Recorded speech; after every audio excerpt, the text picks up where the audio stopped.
Let's go. Yeah.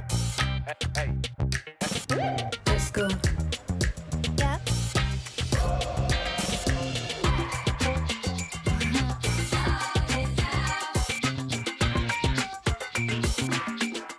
Hey, Dr. Lubo here. No matter your content, sound can either be a disturbance or music to your viewers' ears. With Logitech's Blue Sona, you can get that professional level sound with minimal effort. It delivers studio quality sound and eliminates the need for an external mic booster. This mic guarantees crisp, clean, studio quality sound that your audience will appreciate. I've been using a Blue mic for years, and the Blue Sona is my absolute favorite by far.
Let's go.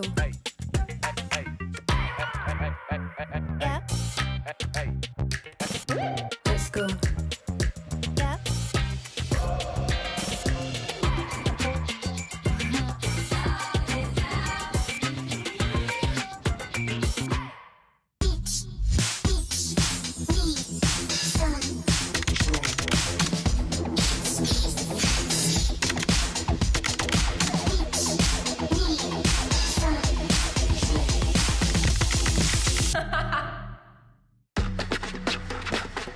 I play for me. I play for fun. I play for real. For secret worlds and not so secret worlds. The chaos and control.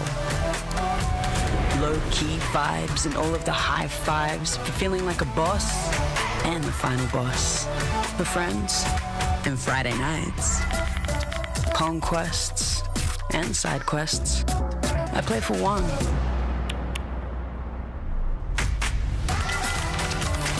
We play for all.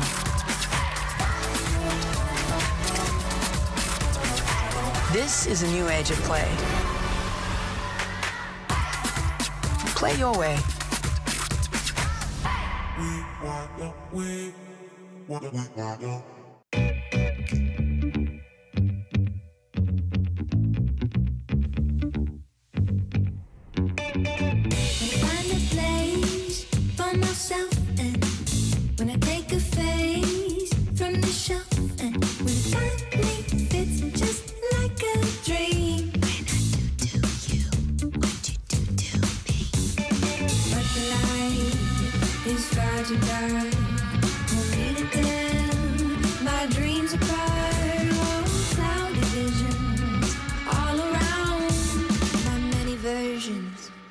Twist and shout.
Hello, and good morning to those watching in the U.S., and good afternoon to those listening in from Europe.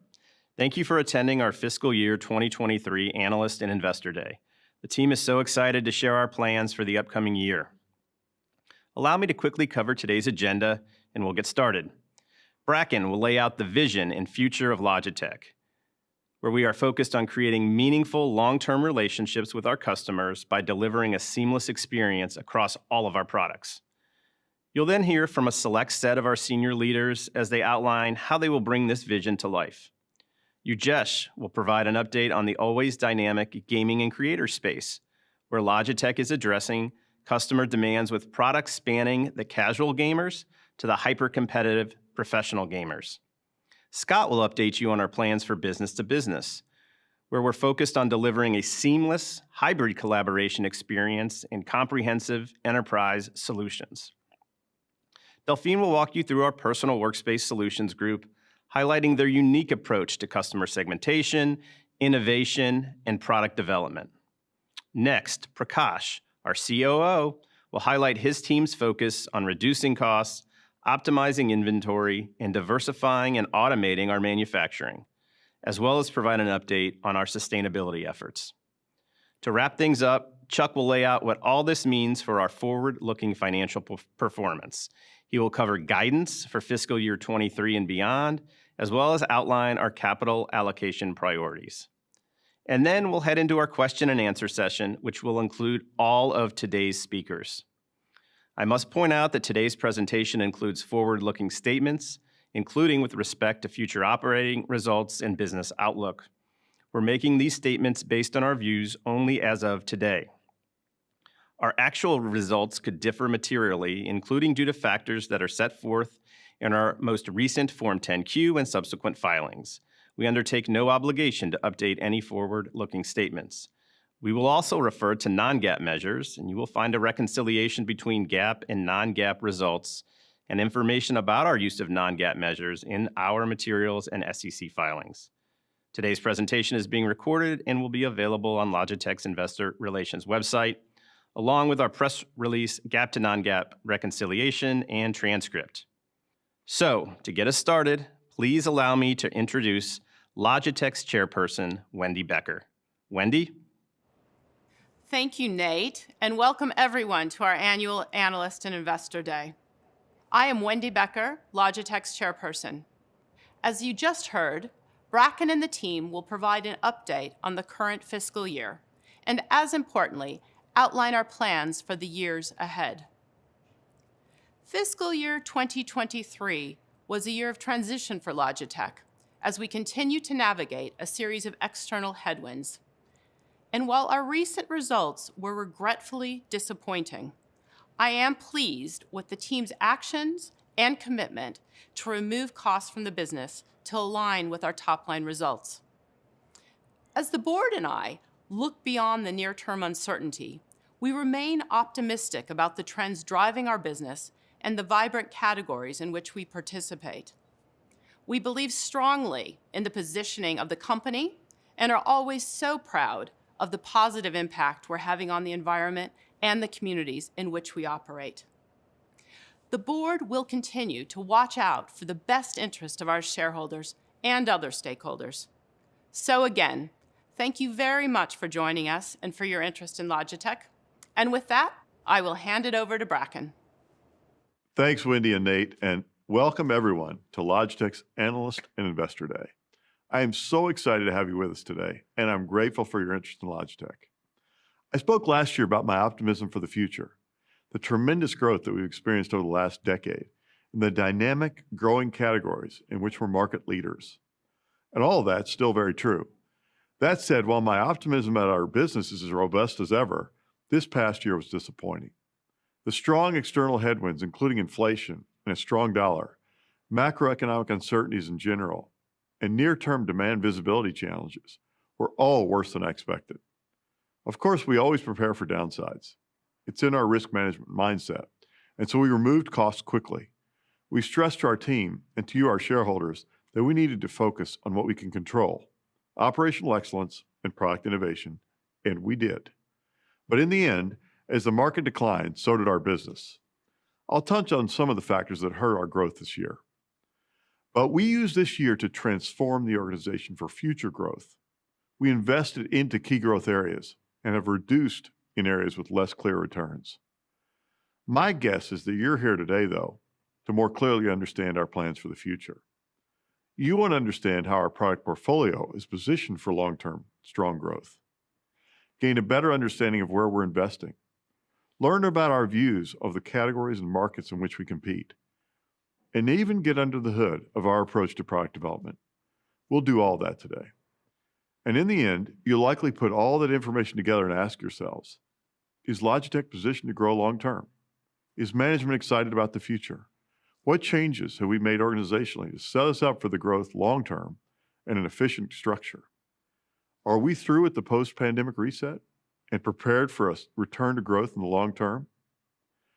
As I've said over the years, I'm focused on the long term.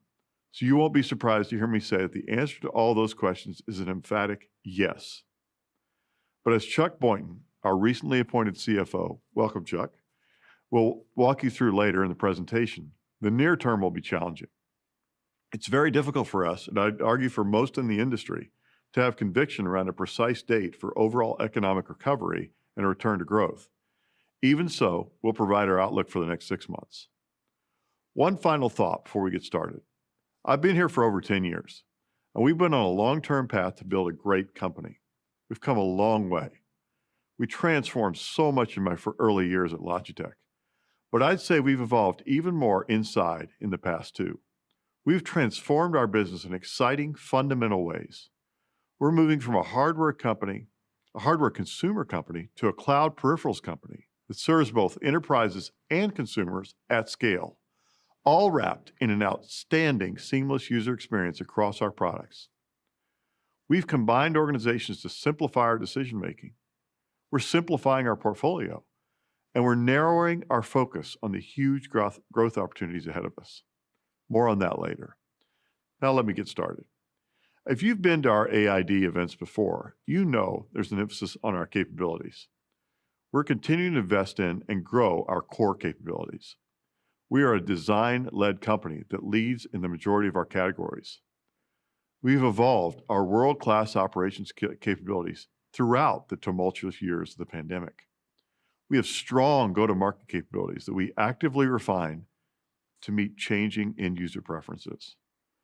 We operate with financial discipline, executing a thoughtful capital allocation plan that's resulted in a strong balance sheet, no debt, strong cash generation, and a flexible cost structure that allows us to align expenses with revenue. We're guided by a dynamic marketing strategy that has the ability to flex up or down as macroeconomic conditions change. And we do it all with an industry-leading commitment to sustainability. Finally, you could probably take away our factory and all of our offices, even eliminate our products, and in a decade, we could rebuild this business as long as we had our people and sustained our culture. The small company mindset, the humble but hungry attitude we try to keep all the time. Being a place where people feel the freedom to create. They're always challenged as we grow. All these values are, but we value them so much, we treasure them. And so we'll never stop trying to keep them alive, assuring new people learn them and adopt them, and our veterans feel buoyed by this historical, critical feature of Logitech.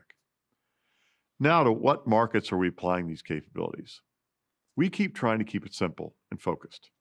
We primarily play across 4 large, vibrant categories: personal workspaces, room collaboration, gaming, and content creation. We are no longer the Logitech of 20 years ago that grew up alongside the rise of the personal computer. Now video conferencing platforms like Microsoft Teams and Zoom, gaming platforms like League of Legends, music platforms like Spotify and others, or creative and productivity platforms like Google Suite and Adobe Creative Cloud.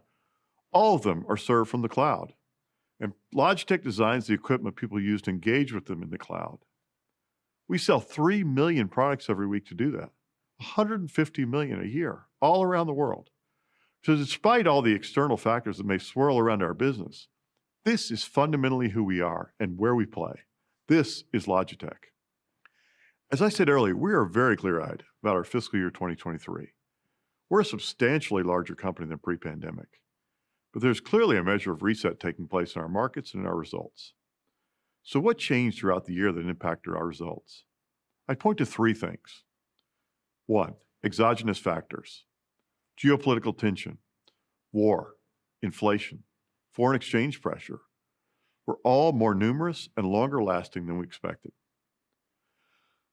Enterprise spending weakened more quickly and steeply than anticipated, and consumer spending was not as resilient and was more promotional than we anticipated. As a result of these pressures, we took decisive action in reducing our operating expenses, expected to be down nearly $215 million in fiscal year 23. This work continues as we work to realign our cost structure to our top line going forward. As importantly, we continue to strongly resource the engine of our business, design and innovation. Design and R&D investment are up over 50% from fiscal year 20, 50%. In fact, in fiscal year 23, we're on track to introduce the most new products in our categories in over 6 years. Our ability to fund this investment is a direct result of our diversified portfolio and a history of financial discipline. As the markets pull back, it's also important to remind ourselves that a bright spot in our categories in which we play, they are significantly larger than pre-pandemic. All of them. But let's take a more detailed look at what makes them so exciting for the future. I absolutely love where we play. You'll hear from Ujesh, Scott, and Delphine today. They lead our efforts across our many categories, and they certainly share my enthusiasm, and I think you'll see why. I think about these categories and the powerful trends that will move them forward.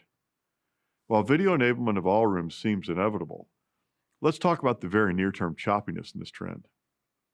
Businesses are rethinking everything from their real estate footprints to their meeting room and workspace configurations. There's just a lot of change of thinking about what the office is and how we're using it. But the need for video conferencing to support a hybrid workforce is obvious. In the personal workspace, that collection of our categories that go on a desk, hybrid work plays a role as users have multiple spaces, multiple workspaces that require high-performing peripherals with a more personalized design than ever, since many of those in their home. And finally, gamers and creators just continue to grow. Over 3 billion gamers, creators that reach audiences in the millions. And we have the chance to bring products to market that range from very affordable headsets for casual gamers to very high-priced, high-performing professional simulation racing kits. Leadership really is a huge advantage. I've always believed the best position from which to gain market share is the top spot. And we again took share in most of our categories and remained number one where it matters most. Nearly 50% market share combined between pointing devices and keyboards and combos. And industry-leading market shares at nearly 30% for gaming and video collaboration. This speaks to the resilience of our product portfolio, our strategy of portfolio diversification, the power of our innovation engine, and most importantly, the focus of our people. So when conditions improve, it will be nice to have a running start as the number one player in these exciting categories, all driven by nearly indisputable long-term secular trends.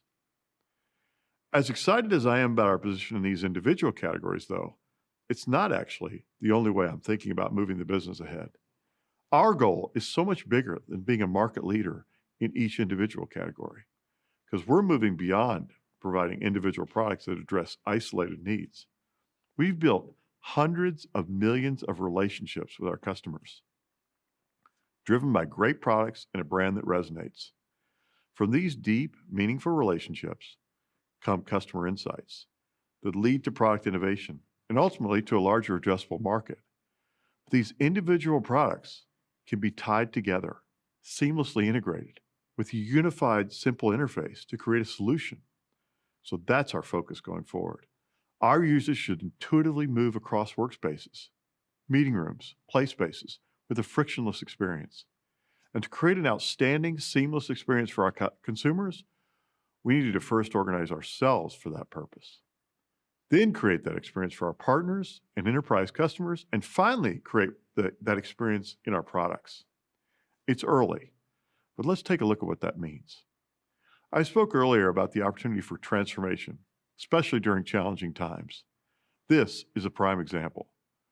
We looked inward, knowing that unless we could create a seamless, efficient experience for our own people, we would come up short in creating the experience for our customers.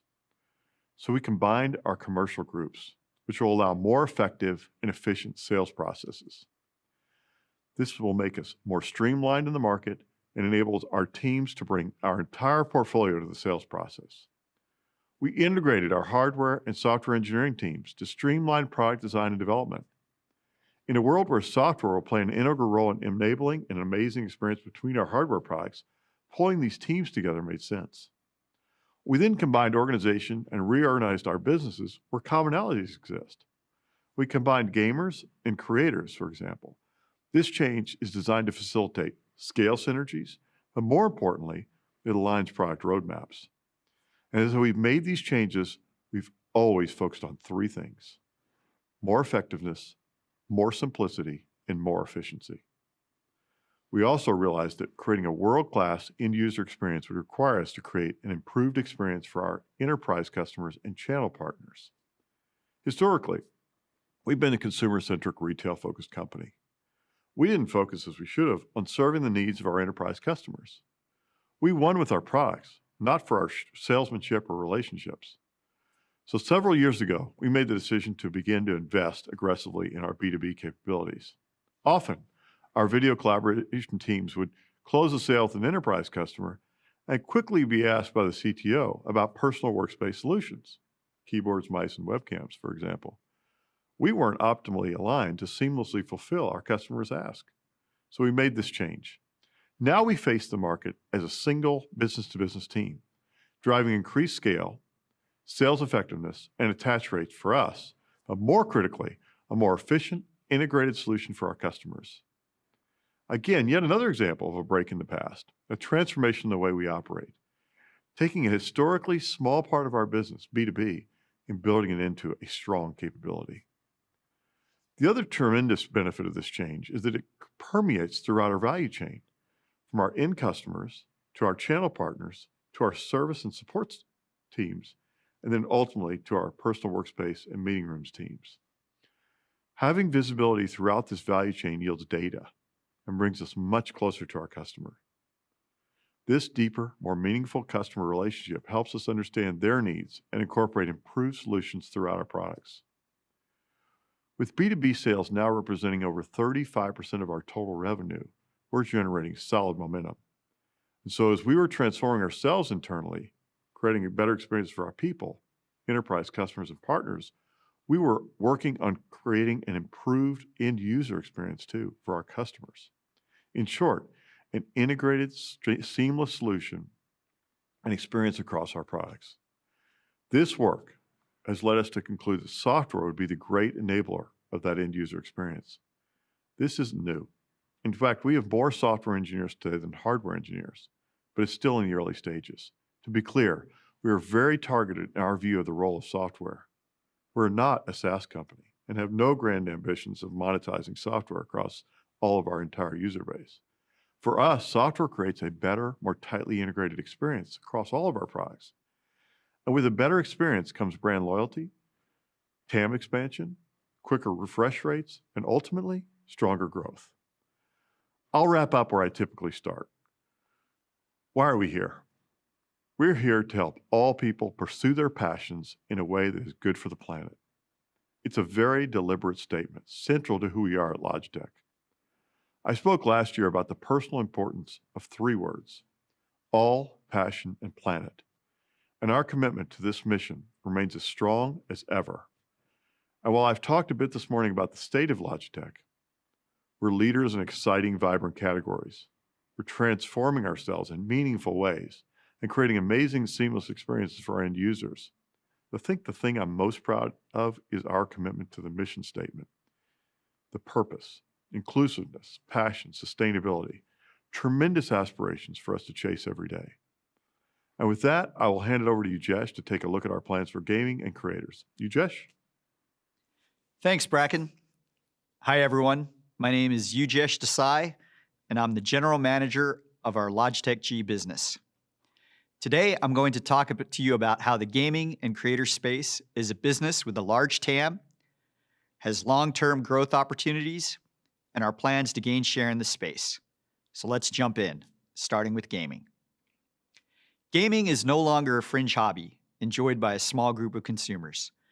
There are now 3.2 billion gamers worldwide, made up of all ages, genders, races, and ethnicities. Now, I'm 51 years old. I grew up playing video games on Atari, Nintendo, PlayStation, and I still play games today, and so do a lot of my friends. The only difference is that we have a lot more disposable income to invest in them. I have 2 daughters at home, and they play games also. In fact, when they were younger, we'd all play together. This is a picture of the 3 of us playing Overwatch. Nowadays, they play online with their friends, even ones that live out of state. Because unlike other hobbies or sports, where you have to live in the same town or region to participate, gaming is a digital community across the globe, where you can play with others as long as you have a good internet connection. Gamers can also access content across a wide variety of platforms: PC, console, even on their mobile devices. And the advent of cloud game streaming services opens this up even further. This has enabled game developers to create a wide variety of experiences, from puzzle games that can be enjoyed in bite-sized minutes, all the way to deeply immersive stories that take hundreds of hours to complete. And unlike movies, TV, or music, games are living, breathing things that can get updated live and evolve over time to provide even richer experiences. Gaming has also enabled the emergence of new celebrities, game streamers and influencers who have become overnight superstars, amassing millions of followers, most of whom are under the age of 30. And gaming is now a major part of pop culture and the zeitgeist. It's intertwined with music, sports, and fashion. And big-name musicians, athletes, and celebrities play games and look for ways to combine their passion across these various activities. As part of this, we're also seeing big sports and fashion brands partner with gaming companies to create collaborations that celebrate this convergence. Because of this, we make sure we design gear that delivers high performance, but also looks amazing, enables gamers to show off their unique taste and their personal spaces. Think of our gear as extensions of people's personalities and their lifestyle, similar to how you think about sneaker culture and fashion. Now, all of this bodes well for our Logitech G business. With Logitech G, our singular goal is to serve the needs of gamers and creators and partner with gaming companies that are leading the way in the creation of digital spaces to play, create, and explore. Let's dive deeper into how we plan to address these important segments and what our unique value proposition is. First, it starts with a deep understanding of the market, the consumers that we serve, and what are their motivations. There are different types of gamers, from sim racers to esports pros, all the way to gamers that play to have fun and socialize. And all of these users have different needs. Our goal is to support them and celebrate play for all. Let's look at a couple examples of who these folks are and how we create solutions specifically for them. Now, if we look at a sim racer, they're part gamer, part car enthusiast. They love technology and they want an experience that's super immersive, and they're willing to invest a lot of money into their hobby. This is why when you look at our simulation product category, it's grown over the last 8 years, and it now represents 21% of our overall gaming revenue. Most recently, we designed and engineered our new Pro wheel that you see here. This wheel enables us to enter the high-end wheel segment, $1,000 plus, which is an area we've never played in before. It also features our true force feedback system, which monitors the current flowing through the wheel's motors, continuously adjusting power to match the outputs from in-game physics, and every bump in the road and changes in terrain are captured and fed through our wheel. And this is why professional race car drivers like Lando Norris use and endorse our wheels. But we don't stop there. We then partner with the top racing game developers to implement TrueForce in their games to provide a unique experience for Logitech wheel owners. Here's a small selection of some of the games that already support TrueForce. Now let's switch gears and look at the pro esports space. Its viewership is massive, rivaling traditional sports like baseball and hockey. And top games like League of Legends from Riot Games are like high-stakes digital chess games that combine fast reflexes with super high degrees of cognitive processing. Our pro line of gear is used by professional gamers that make millions of dollars. To them, the difference between winning and losing is measured in milliseconds. For us, our goal is to partner with these athletes to make gear that's tailored to their exacting specifications. We then sell these to all gamers to elevate everyone's game. Products like our Pro X Superlight mouse that's under 63 grams features our exclusive Hero 25K sensor and our proprietary Lightspeed wireless technology for super low latency and rock-solid connectivity, even in large unfriendly Wi-Fi settings. Now, speaking of wireless, our Lightspeed wireless tech has enabled us to grow share in the wireless segment. And as more and more gamers transition from corded products to wireless, this is an area that is showing strong growth, and our technological innovations give us an advantage, and it shows in our market share. The overall wireless gaming market is now over $1.7 billion, and we have 37% market share. Another area we're focused is women and non-binary gamers. Today, 45% of gamers are women. And looking ahead, we believe these segments will grow even more. This insight led to the creation of our Aurora collection, our first ever purpose-built collection that meets the needs and wants of a deeply underrepresented segment, women gamers. With this collection, we designed a headset, keyboard, and mouse that reflect her personality and make gameplay fun and engaging. The entire collection is scaled for fit, feel, and comfort, and can also be customized. In fact, if you look at the G735 headset, it has different colored ear pads, our Lightspeed wireless technology that I talked about for low latency gaming on your PC, but it also features Bluetooth and an optional carrying case if you want to take it with you and game on the go. Now, speaking of gaming on the go, cloud game streaming enables gamers to pay a subscription and access hundreds of games, similar to what Netflix does for movies. And major platform holders like Microsoft and NVIDIA are investing to build out the infrastructure needed to provide seamless game streaming experiences. On our side, we see this as TAM expansion, as cloud game streaming provides a new way to access your games on devices that previously couldn't play games. Our gaming gear can now attach to these devices. And what's more, we can even build dedicated cloud gaming devices like our new G Cloud gaming handheld. Now, let's look at the creator space. These are some of the creators we work with. And as I mentioned earlier, game streamers and influencers have become overnight superstars, amassing millions of followers, most of whom are under the age of 30. We're quickly moving to a world where independent creators are creating shows catering to millions of people. As a result, we're seeing the emergence of creators as businesses of one. Businesses that need tools and services to create content, to grow and own their audiences, to monetize their audience, both online or offline, and to efficiently manage their business. Our goal is to deliver the tools they need to make them look great, amplify their voice, manage their audience, and enable them to focus on what they do best, and that's to entertain their fans. This is why over the last couple of years, we've added more and more products to our portfolio, both organically, but also through acquisitions like Blue Microphone, Lytra, Mevo, and Streamlabs.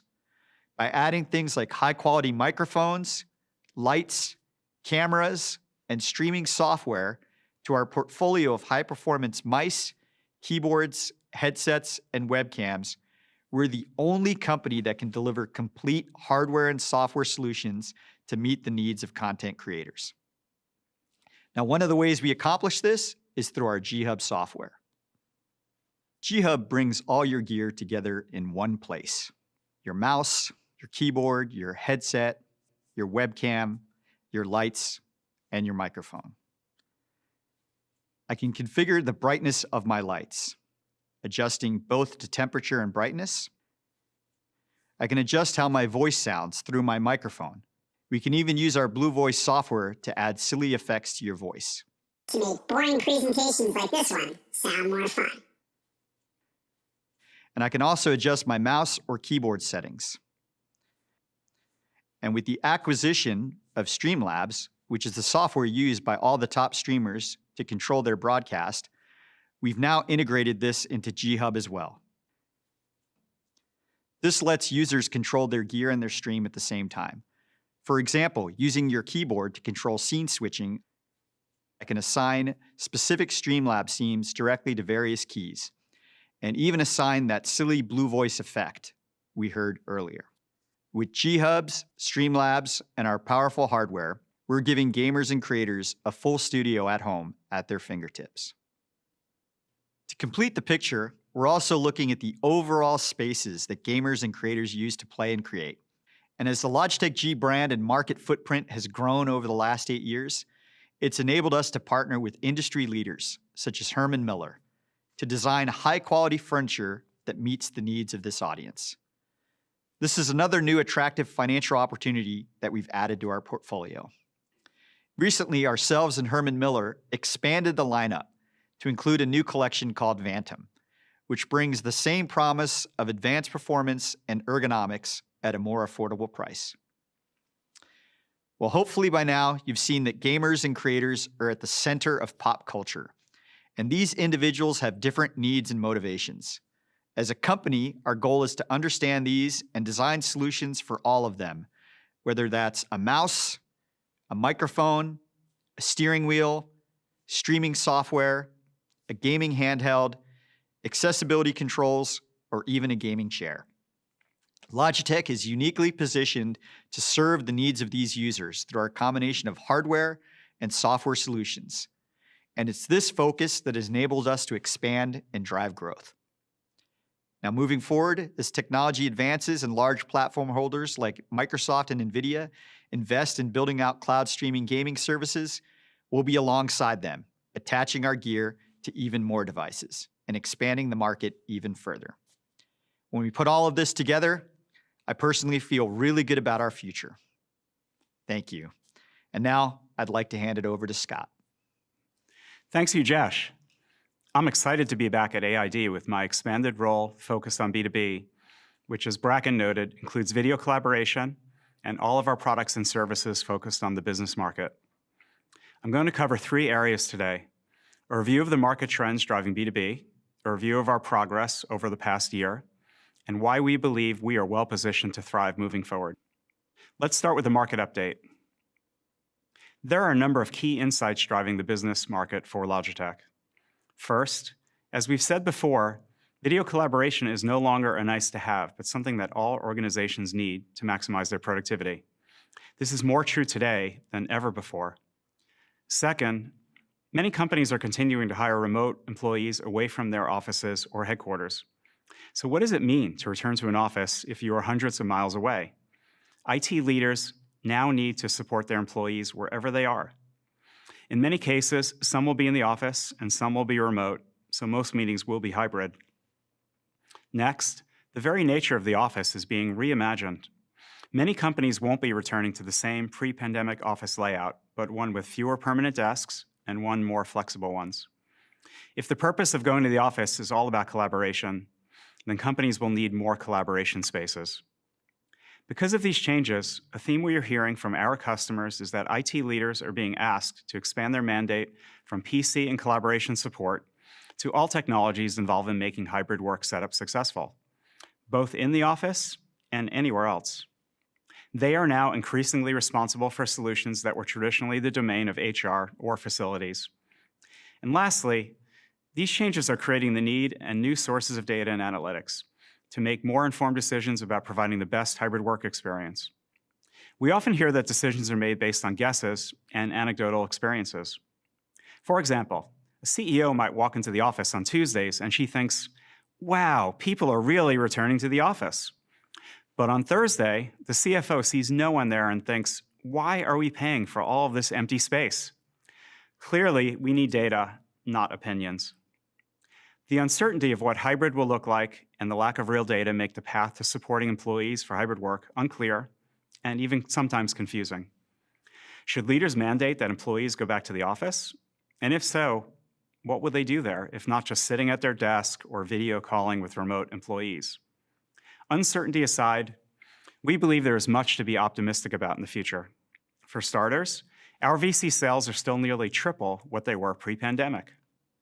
Additionally, the room collaboration market is still in the early stages of deployment. Industry analysts estimate there are approximately 100 million rooms and about 10% penetration. Whether it's higher or lower, the bottom line is we have a long way to go in fulfilling the demand to service all of these rooms without video. The rethinking and downsizing of some offices might result in fewer collaboration spaces. But we are also hearing from many of our customers that they are, in fact, actually installing even more collaboration spaces. As the office transitions from a place you sit and do email to a place where you collaborate, we believe we could see an increase in conference rooms worldwide. Let's review our progress over the past year. We continue to lead the conference cam market as the #1 player, both in revenue and units. This chart shows that while we lost a small amount of share in 2022, we believe it was due to one particular player catching up on backlogs, which accumulated during the pandemic. You can see this from the spike in the player sales in the middle of last year.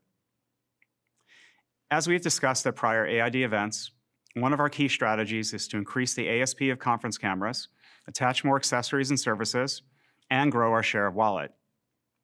This slide shows the progress in increasing our conference camera ASPs, driving more accessory sales per room, while also raising the overall revenue per room. In fact, we have approximately doubled the average revenue per room since the pandemic began. And our ASP per conference cam and room are still below the industry average, which might give us more room to grow.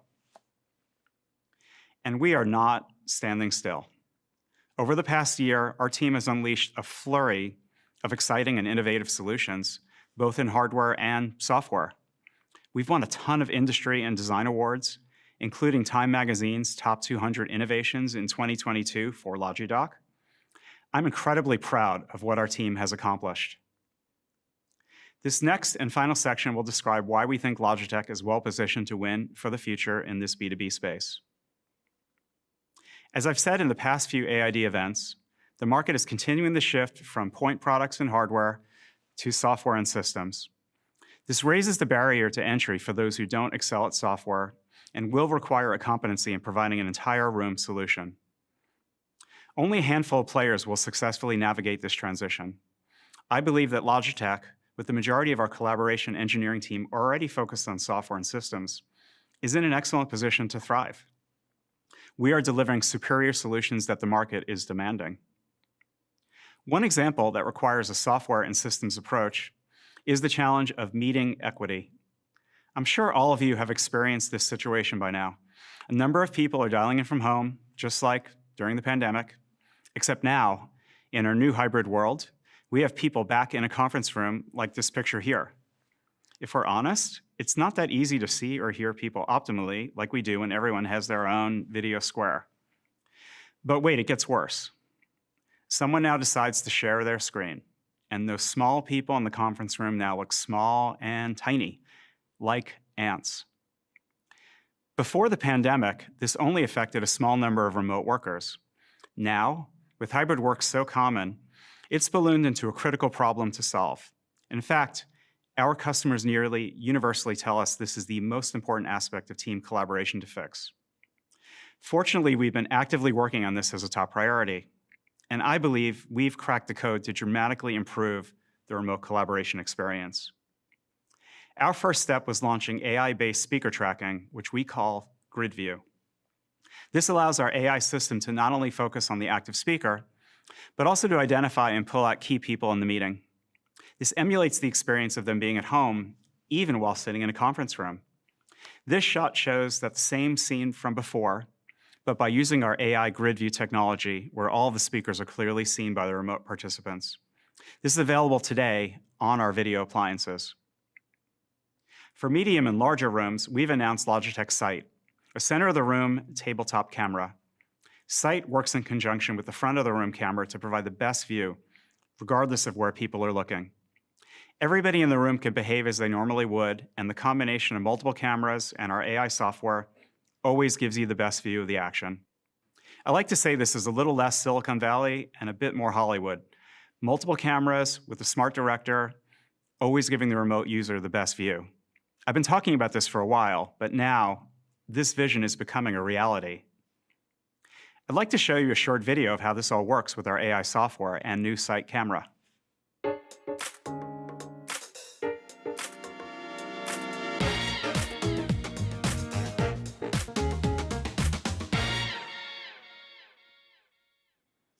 I hope you found that as cool as we do. The feedback on Logitech Sight is just amazing. Universally, our customers are telling us that we nailed the experience and they want Sight as soon as possible. Fortunately, we expect to have Sight in customer conference rooms later this summer. And the benefit of a software and systems-based approach is that we can keep refining the user experience over time with a steady stream of software updates to make it even better. One of the largest opportunities for us in B2B is to build on our success in video collaboration and extend that further to the personal workspace. In particular, our mice and keyboards franchise. While we've traditionally been strong in this product category, we believe there is much room to improve through tighter product and systems integration between our VC business and the mice and keyboards. For example, we've recently extended our device management platform, Sync, to also include managing some of our leading B2B mice and keyboards. Delphine will explain more about our personal workspace strategy during the next session.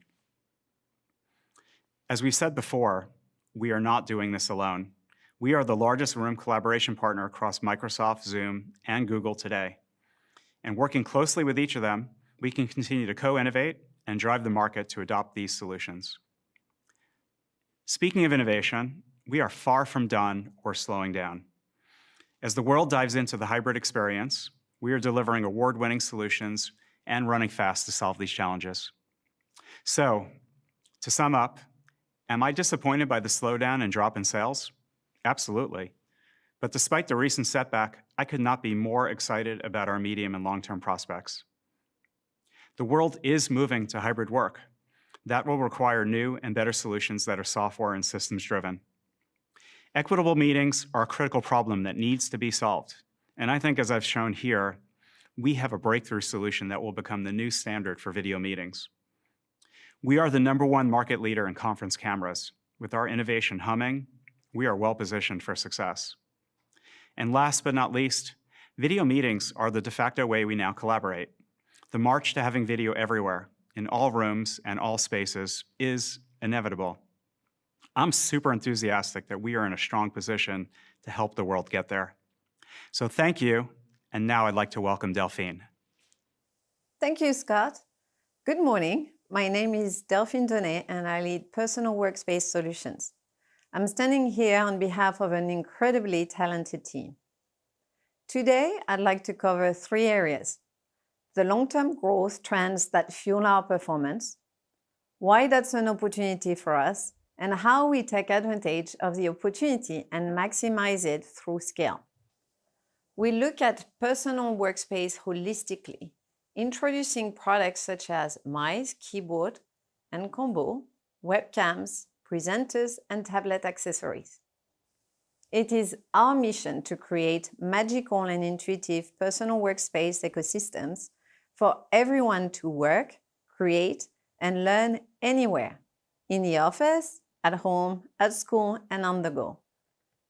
I've never been more excited to share ambition and strategies because times of complexity and change like today present growth opportunities for us. Let's start with a couple of the big long-term growth trends that fuel Logitech business.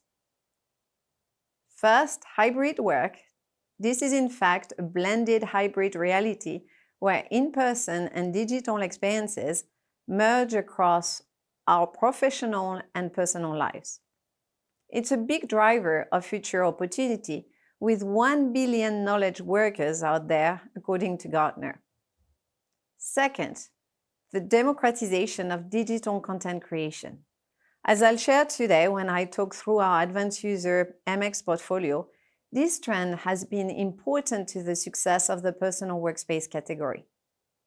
A large part thanks to the big passionate community of creative professionals, software developers, and others, such as financial analysts and data scientists. 23% of people, almost 1 in 4, are creators, for example, editing photos and videos online. That's according to Adobe. And the software developer platform, GitHub, counts a user base of 94 million people and reported that users grew by 27% last year alone. Logitech is at the center of both of these trends. We offer amazing tools for all knowledge workers who want to work efficiently and comfortably, and for advanced users who want to stay in the flow and create easily with customizable tools. Hybrid is here to stay. Employers and employees agree. According to Ipsos, 9 in 10 people say they prefer to work in a hybrid or fully remote working model.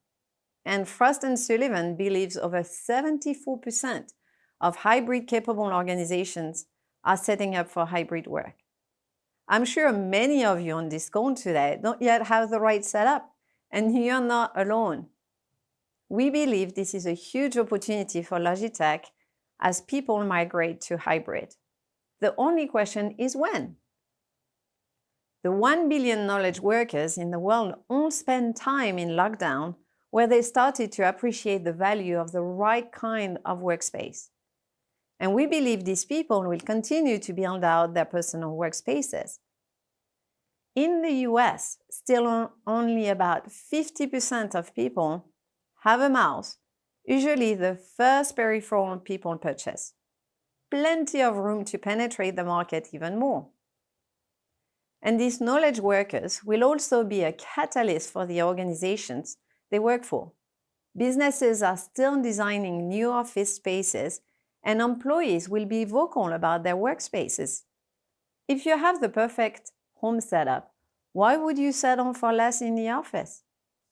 Looking across all potential workspaces, office, home, or on the go, we can see that according to IDC, there are about 2 billion PCs and monitors in the install base. We are attached to this large base. And I just said that about half people don't yet have a mouse.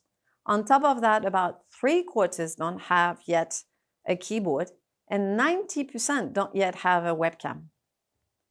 The big install base is good for us. Whether people have an old PC or a new one, we believe they can improve their experience by upgrading or supplementing their peripherals. And these opportunities are growing. For a start, there'll be more people.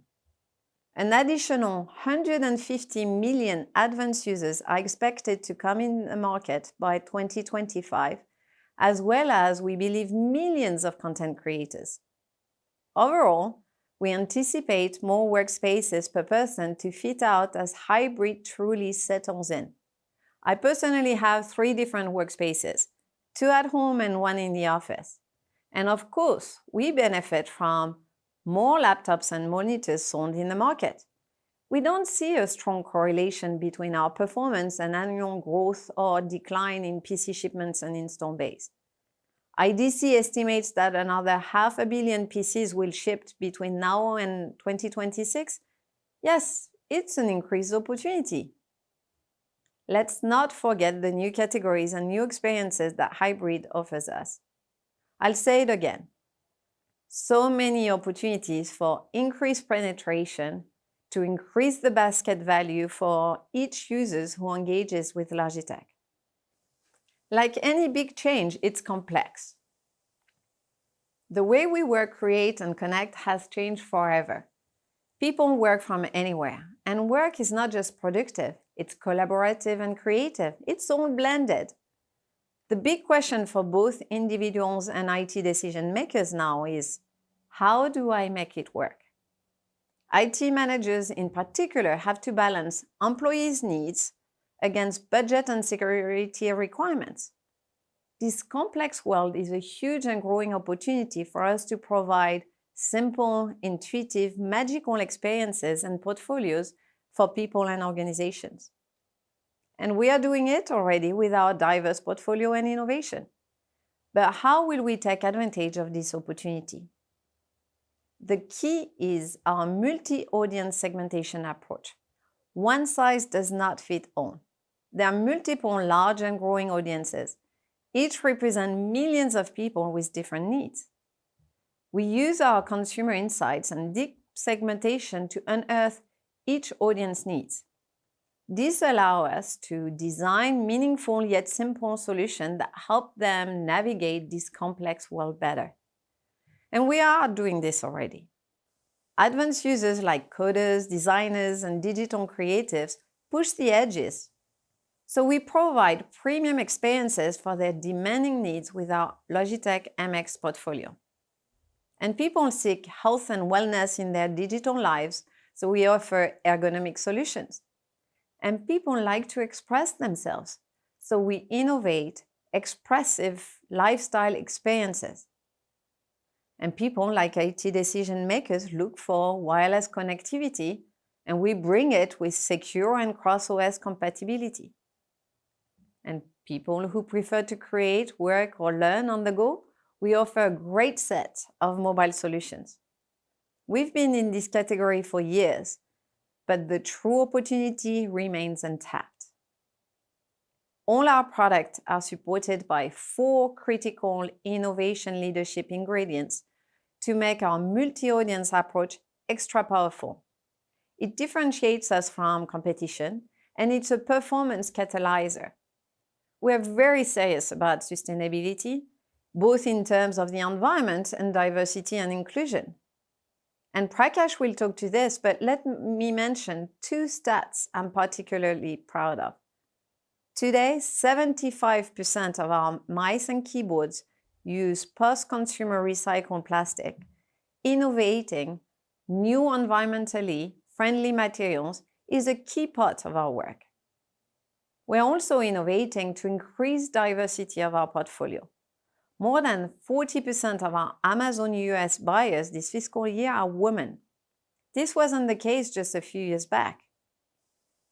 Software represents another opportunity to be a catalyst for us. The combination of Logitech hardware with our software allows us to deliver magical and intuitive experience for our users that go beyond any individual product. Our users are increasingly recognizing the value of experiences like this. 38 million people have downloaded our Options and Option Plus software in the last 2 years, growing 26% from 2021 to 2022. Simple and intuitive experiences are available today. Option Plus already lets you mute and mute yourself on a video call with a mouse shortcut the moment it recognizes you have entered a video call. Finally, there is the power of Logitech wireless connectivity.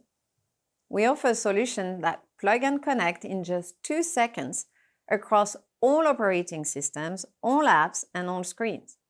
Our wireless technology, like Logibolt, addresses the growing security concerns resulting from an increasingly mobile workforce, delivering a high-performance and secure connection that is fully compliant with federal information processing standards. Put these ingredients together and we have a recipe for growth over the long term. We grow share in our existing markets through our diversified portfolio of industry-leading innovations that offer a 5-star experience, hardware and software combined, receiving top ratings on retailer sites. Our go-to-market excellence ensures this gets into the hands of customers in B2B and B2C globally. And it works. As you can see, we are up and a leader across nearly all categories. We grow the market by introducing more people and new audiences to Logitech and growing the penetration rate. As I mentioned, so many people today don't have a mouse and a keyboard, and we believe we can bring them in the category. We also scale and grow using strategies to accelerate the refresh cycle upsell with unique innovation, and drive cross-sell from mice to other peripherals. These strategies help us to increase basket value per user. And finally, we will create new markets by identifying new audiences and addressing their need with new innovative experiences. All this is supported by our world-class industry-leading capabilities in design, engineering, operation, and go-to-market and marketing. Let me show you a few examples of how it works.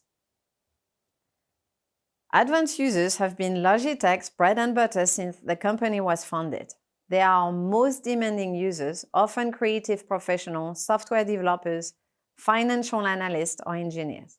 And they tend to buy a full set of products and refresh more often, about 1 year faster than other users. And we serve these demanding customers through our MX portfolio. They're willing to pay for the best tools that help them focus, stay in the flow, and create effectively. For example, a few years ago, we would sell 1 MX keyboard for every 4 MX mice sold. Today, thanks to our cross-selling marketing capabilities, the ratio is about 1-to-1. And partnering with the likes of Adobe helps. Adobe is the go-to platform for creative professionals. Together, we can develop better experiences and meet our shared audience's needs better. And it works. We have more than tripled MX net sales in the past 3 years, double the user base and market share in the high end in 4 years. What's next? That remains my secret, but I've given you the breadcrumbs: software, new audiences and categories, and ecosystem. Let me show you a short video of our latest MX innovation. MX Mechanical Keyboard is helping us to accelerate the growth of the subcategory of non-gaming mechanical keyboard worldwide.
Similarly, our digital health and well-being audience understand the technology we put in their hands to help them feel better and more comfortable throughout the day.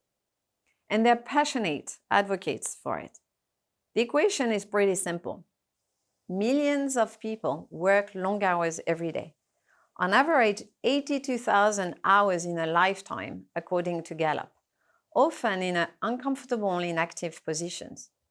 And the productivity and creativity lost in the process is beyond imagination. But there is also the very real cost of strain to the body. We have developed our Ergo range from trackball to keyboard and vertical mice, and they all help millions of people feel better every day. 90% of them say they'll never go back. Our Ergo Lab helps us do this, and we believe it's a unique in the industry. As does our audience segmentation, simply by launching Lift, our vertical mouse tailored to women needs, we brought in women buyers in the category, converting a new underserved audience. And we also welcomed Mac users and left-handers with Mac and left-handed Ergo version, both industry first. What's next? We have only just started tapping this huge opportunity, and according to Logitech research from July last year in the US, only 5% of people who use a mouse use an ergonomic mouse. Our task in this category is to continue innovating, educating, and driving awareness. Our lifestyle category is a great example of what sounds like a small target audience opportunity that can actually be very big. We kicked off with an innovation project for young people in China. There are millions of them. The Pop keyboard and mouse proved so popular, we launched them globally, scaling geographically. We added emoji software features, colors, and accessories to the portfolio. And we designed it to be sustainable and recyclable. We supported it with unique marketing addressing this new young audience, and it worked. 40% of our Pop users are Gen Z, and by the way, 60% are women. And they didn't stop at buying one product. We saw an increased interest from users in expanding their personal workspace. 1 in 4 users bought a mouse and keyboard and even a desk mat. Incredible cross-selling power. This workspace has yet to be completed by Logitech. So what's next? There is plenty of space for us to grow into, serve our audiences better, complete their setup and enter more workspaces and address more mobile needs. Since when does people's needs for self-expression end once they leave their home? You've seen the recipe, and I've given you a few examples. Let me remind you that this is repeatable. There are many new audience opportunities out there. Scott already shared the incredible opportunities we have in enterprise. And it's clear already that we have plenty of innovation that meets the expectation of enterprise customers. Their employees will expect the kind of advanced or ergo solutions they have at home.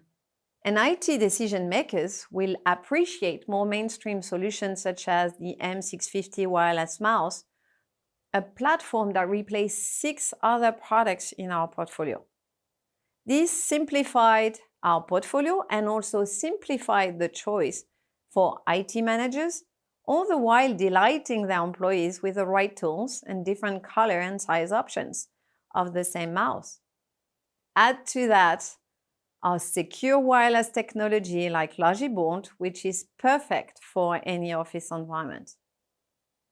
We empower everyone, no matter their needs. Just the use of a mouse enhances your productivity by 50% over a trackpad. That's an investment of as little as $20 gets you.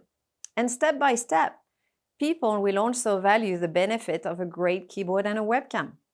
And for those advanced users who want more power, more customization, and a full ecosystem, they can build this incredible personal workspace worth up to $1,000.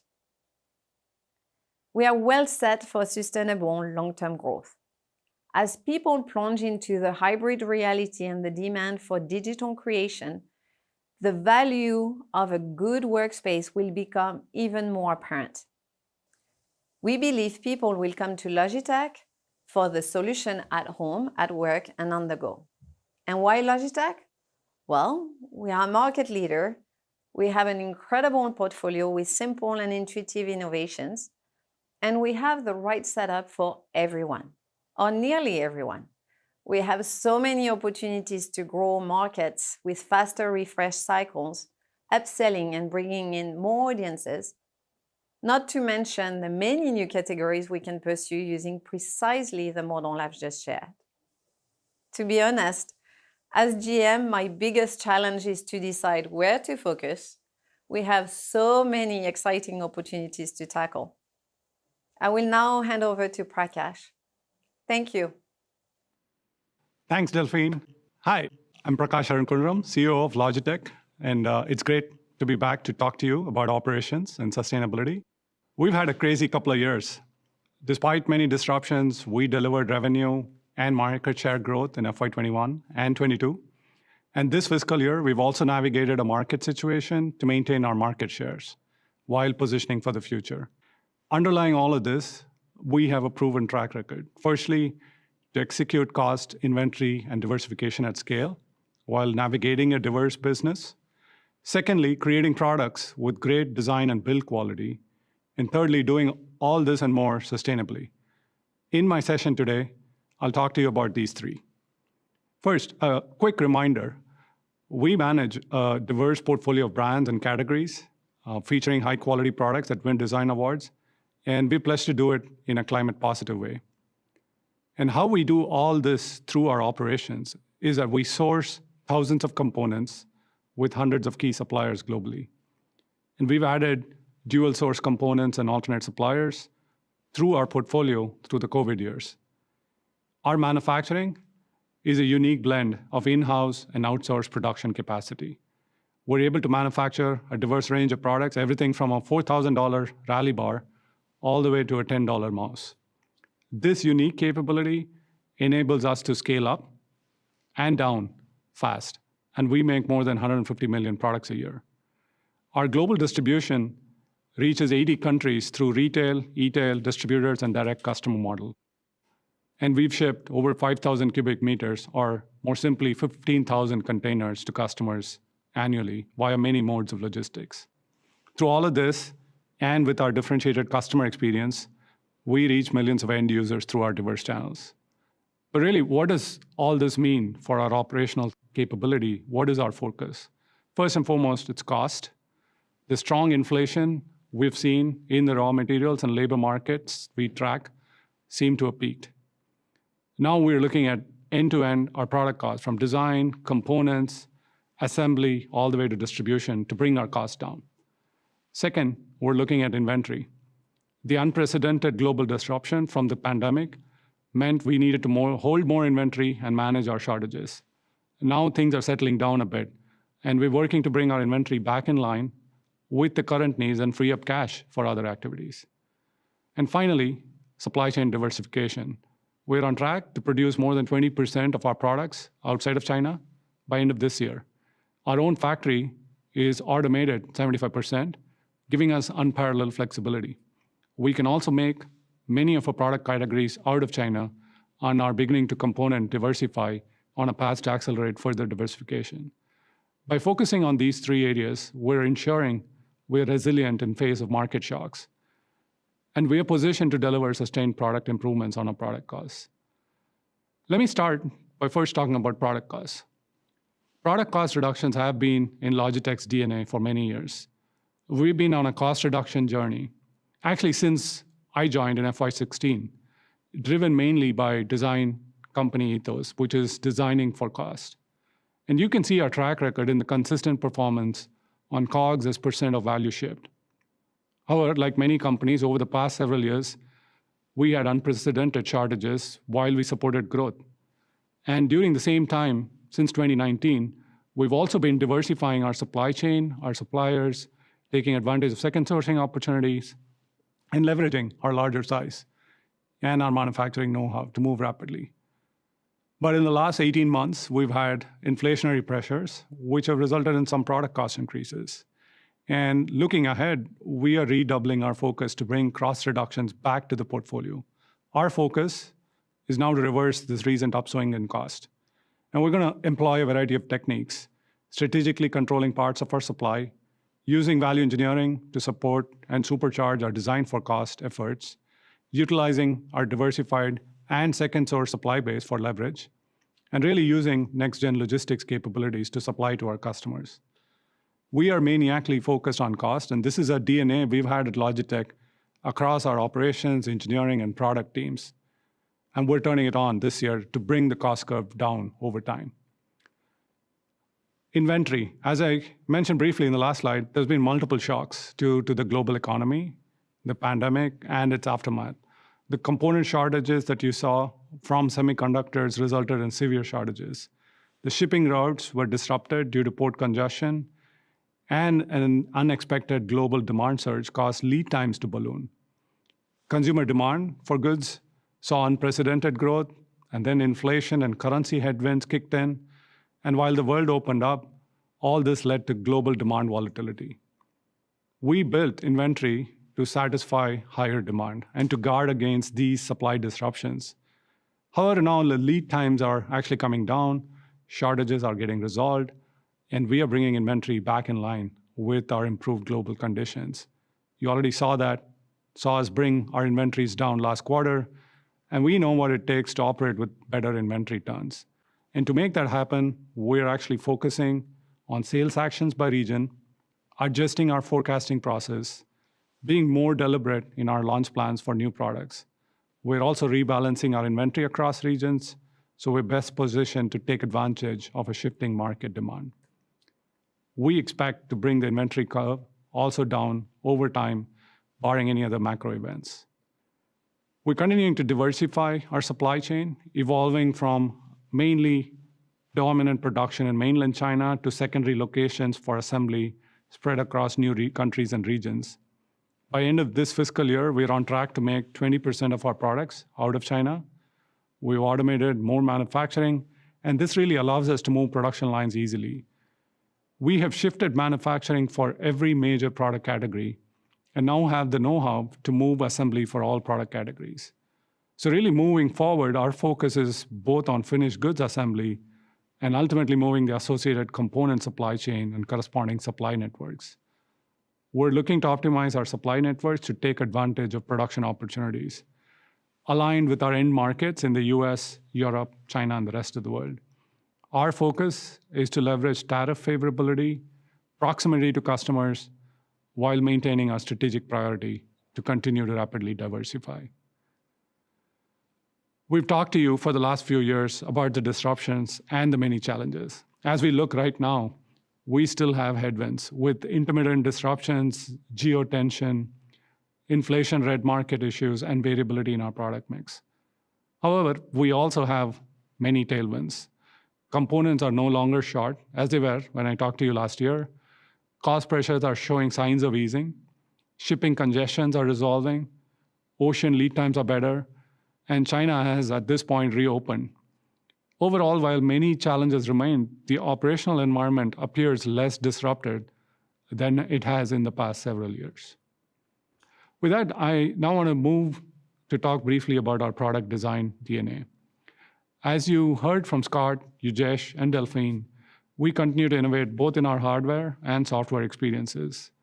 As a design company, under the leadership of our Chief Design Officer, Alistair Curtis, and our leadership team, we've employed an experience framework when we think about future products. Our framework for product innovation is based on two axes, users and experience. And using this framework allows us to move faster on sustaining products while putting additional time into framing and visioning for transformative products. Enhanced products fall in the middle.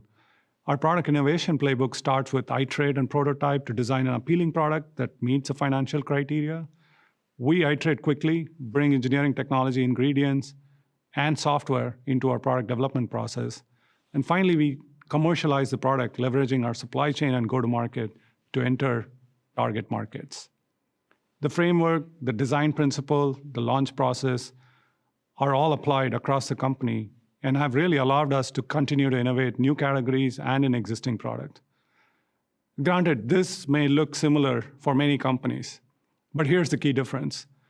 We launched over 200 products in the last 5 years, including during COVID, and we're working on a lot more. All this has resulted in us being great at design. And you don't have to take my word for it. Logitech has won over 180 design awards over the last 5 years. This is a testament to our innovation muscle. So with that, let me now talk about sustainability. As I told you, last year, we've been working on sustainability for years. We recently published our 14th annual report detailing our sustainability impact. We are publicly committed to our path. And in 2019, we announced our formal support for 1.5-degree climate pledge. In 2020, we pledged to provide uncommon carbon transparency by carbon labeling all our products. We became carbon neutral in 2021 and pledged to become climate positive by 2030. In other words, take out more carbon than we create by 2030. Look, we are unique here in the tech sector. Very few companies are carbon neutral on their entire footprint, and even fewer on a path to pursue climate positive. So what is our strategy? Our climate positive strategy has 3 key pillars. First, we reduce our carbon footprint using design for sustainability principles to get footprint reduction. not only in our direct operations, but also in our extended value chain. Second, we drive uptake of renewable energy as part of our RE100 pledge to drive renewable energy across our value chain. Our own manufacturing operations already use 100% renewable energy, and we're driving our tier 1 and tier 2 suppliers to convert more and more to renewable energy. Third, we're adopting a climate positive approach by investing in carbon removal through forestry while we work on reducing and renewing. As part of our efforts, we're really rethinking our business to utilize circularity principles, circularity in our raw materials, such as recycled plastics, and working to responsibly engineer reverse supply chains and give second life to all waste. Our efforts are helping us take very important steps forward. We have recently reduced our carbon intensity, which is carbon per dollar of revenue, by 20% since 2019. We introduced post-consumer recycled plastics across our portfolio and use it in more than 51 major product lines. We use more than 9,700 tons of recycled plastics, and overall, 1 in 3 Logitech products use second life materials.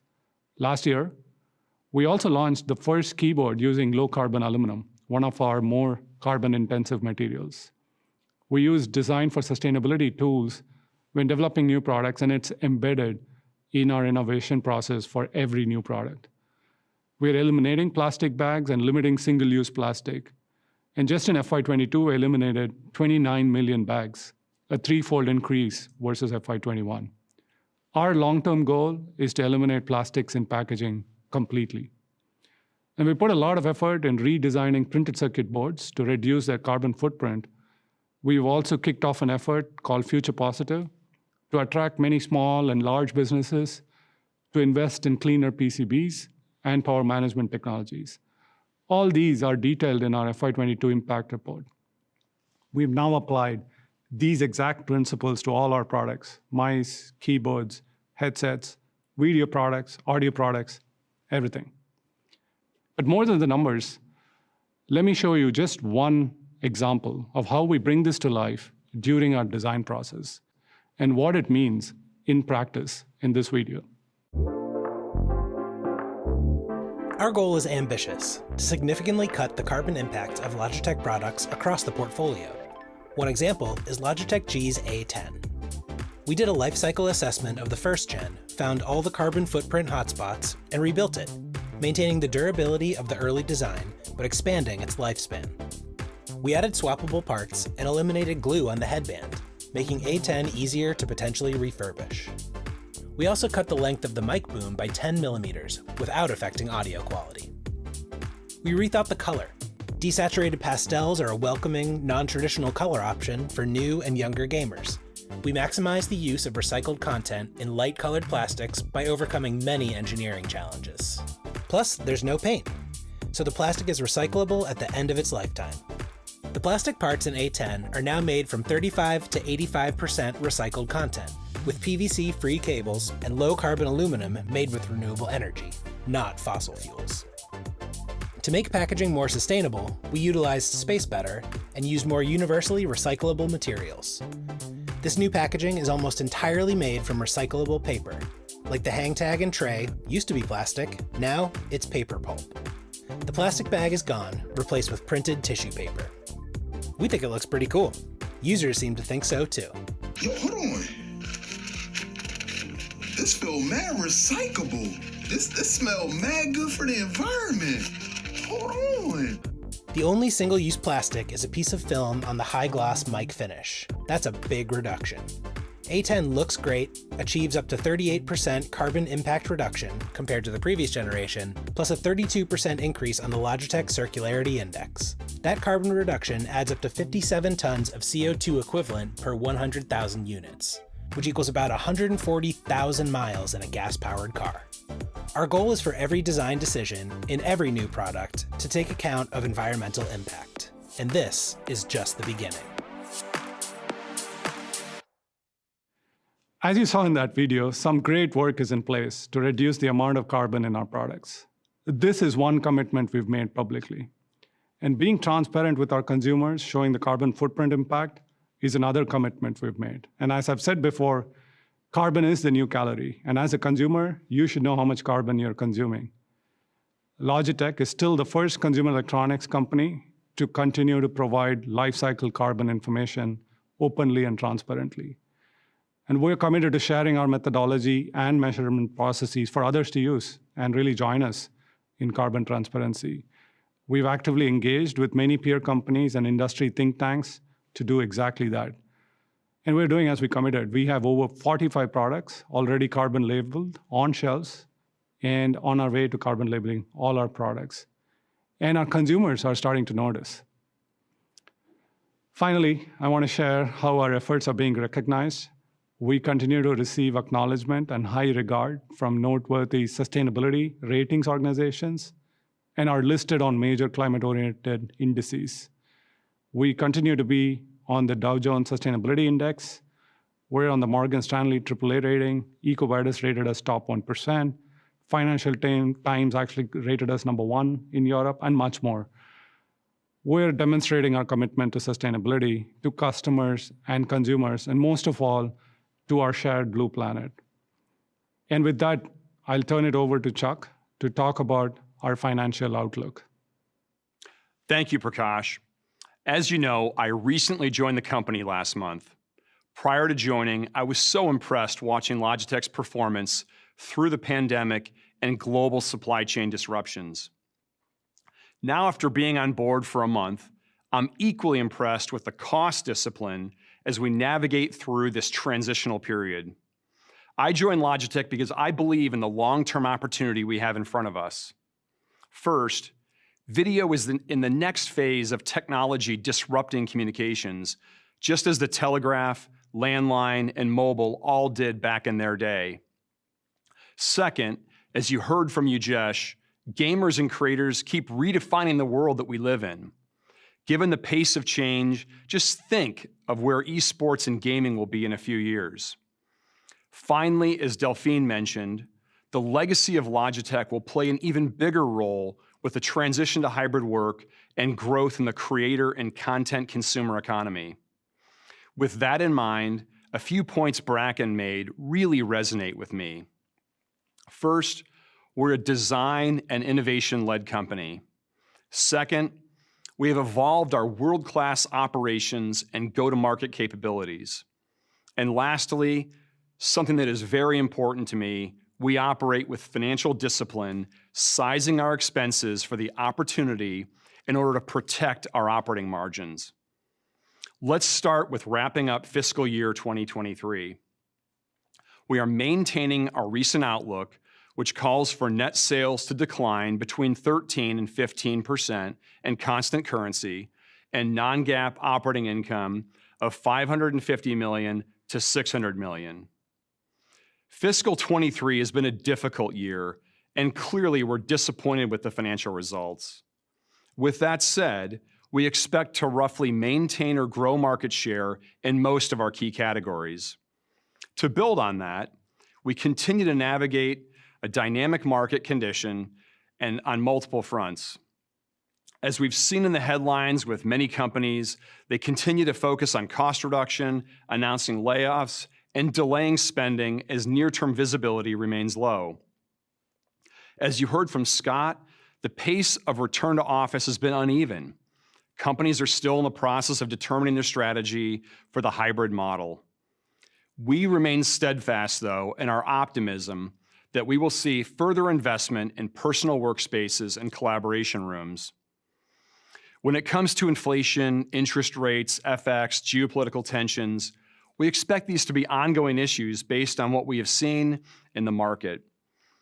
And finally, consumer sentiment has improved moderately. It's an area we'll keep a close eye on as interest rates increase and workforce reductions continue. As you can see, we expect fiscal year 24 to be a year in transition. But once again, I believe in our diversification across geographies, customers, categories, and they'll be key in softening the impacts of these headwinds.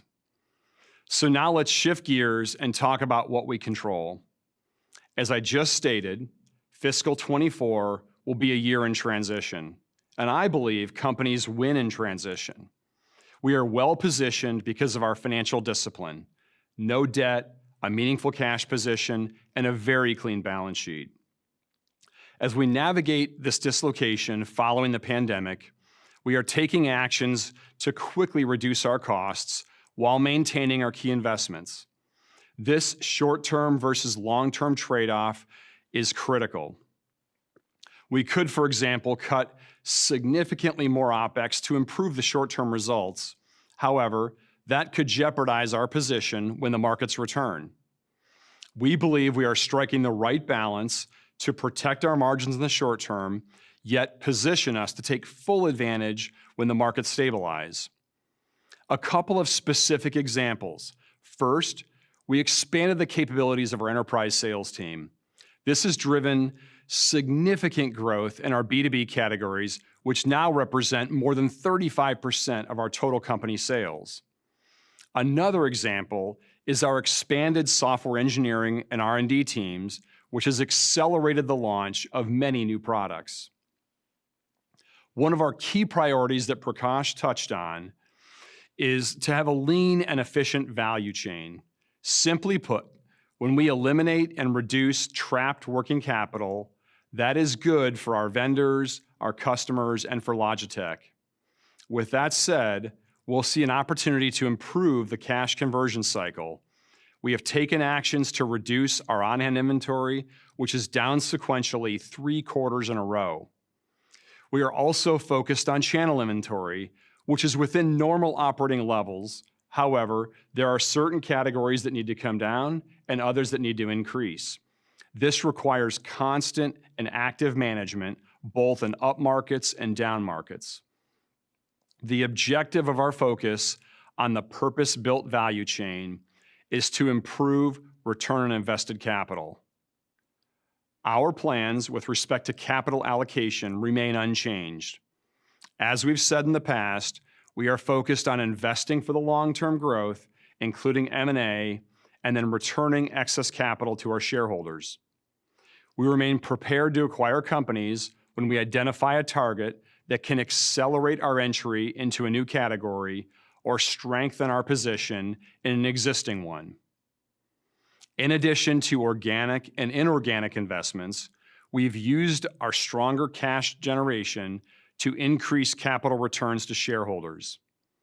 We've returned more than $1.4 billion over the last 3 years.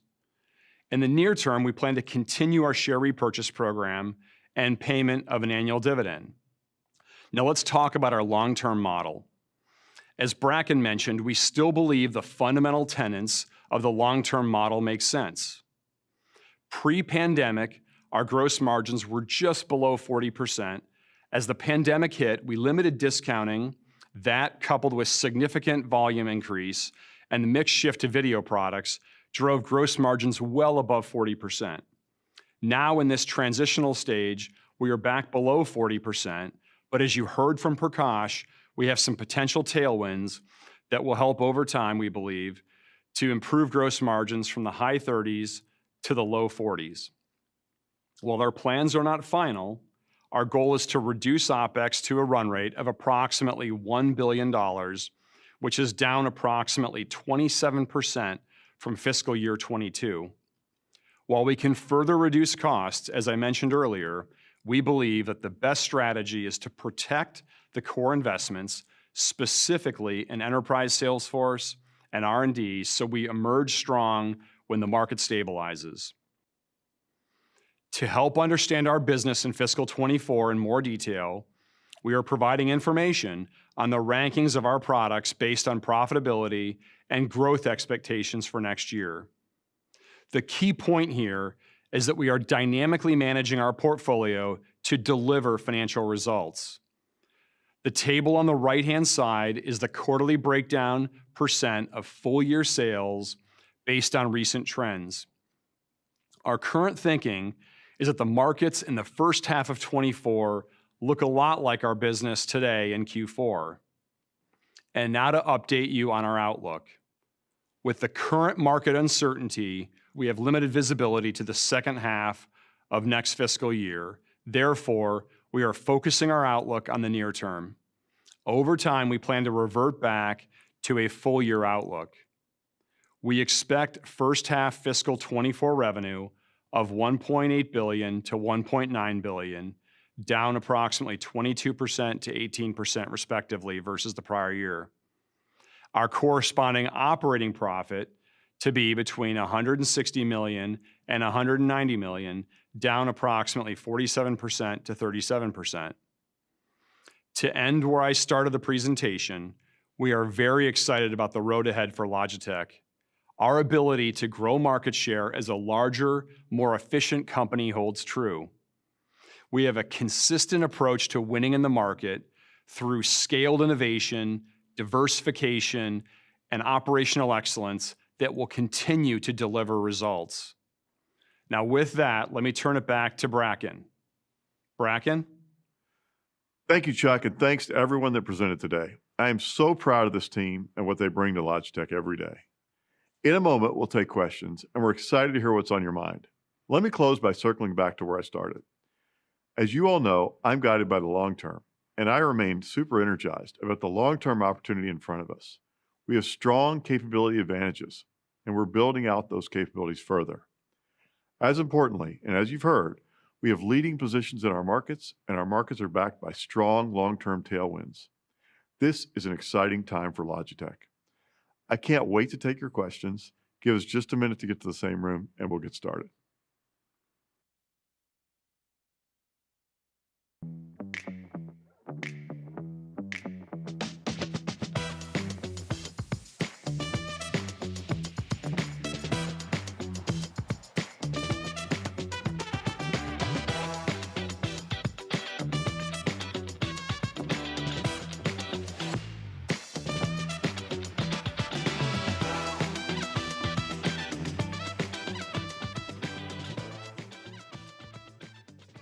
All right, so here we are. I'm super excited to see all of you. I want to start just by saying Delphine Donnet is the one presenter who's not with us today here physically in California. She's in Zurich, if you're wondering. She couldn't come because she has to give a presentation, I think later today or tomorrow, right, Delphine?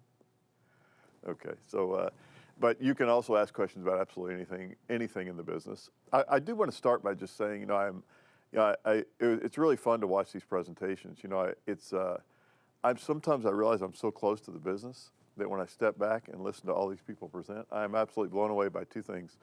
One is just the incredible potential and capability we really have. And the second one is these people. You know, they only represent a small percentage of an incredibly talented team across Logitech. But yeah, I'm super, super proud. But enough. Let's take your questions. Let's start with the first one, Nate.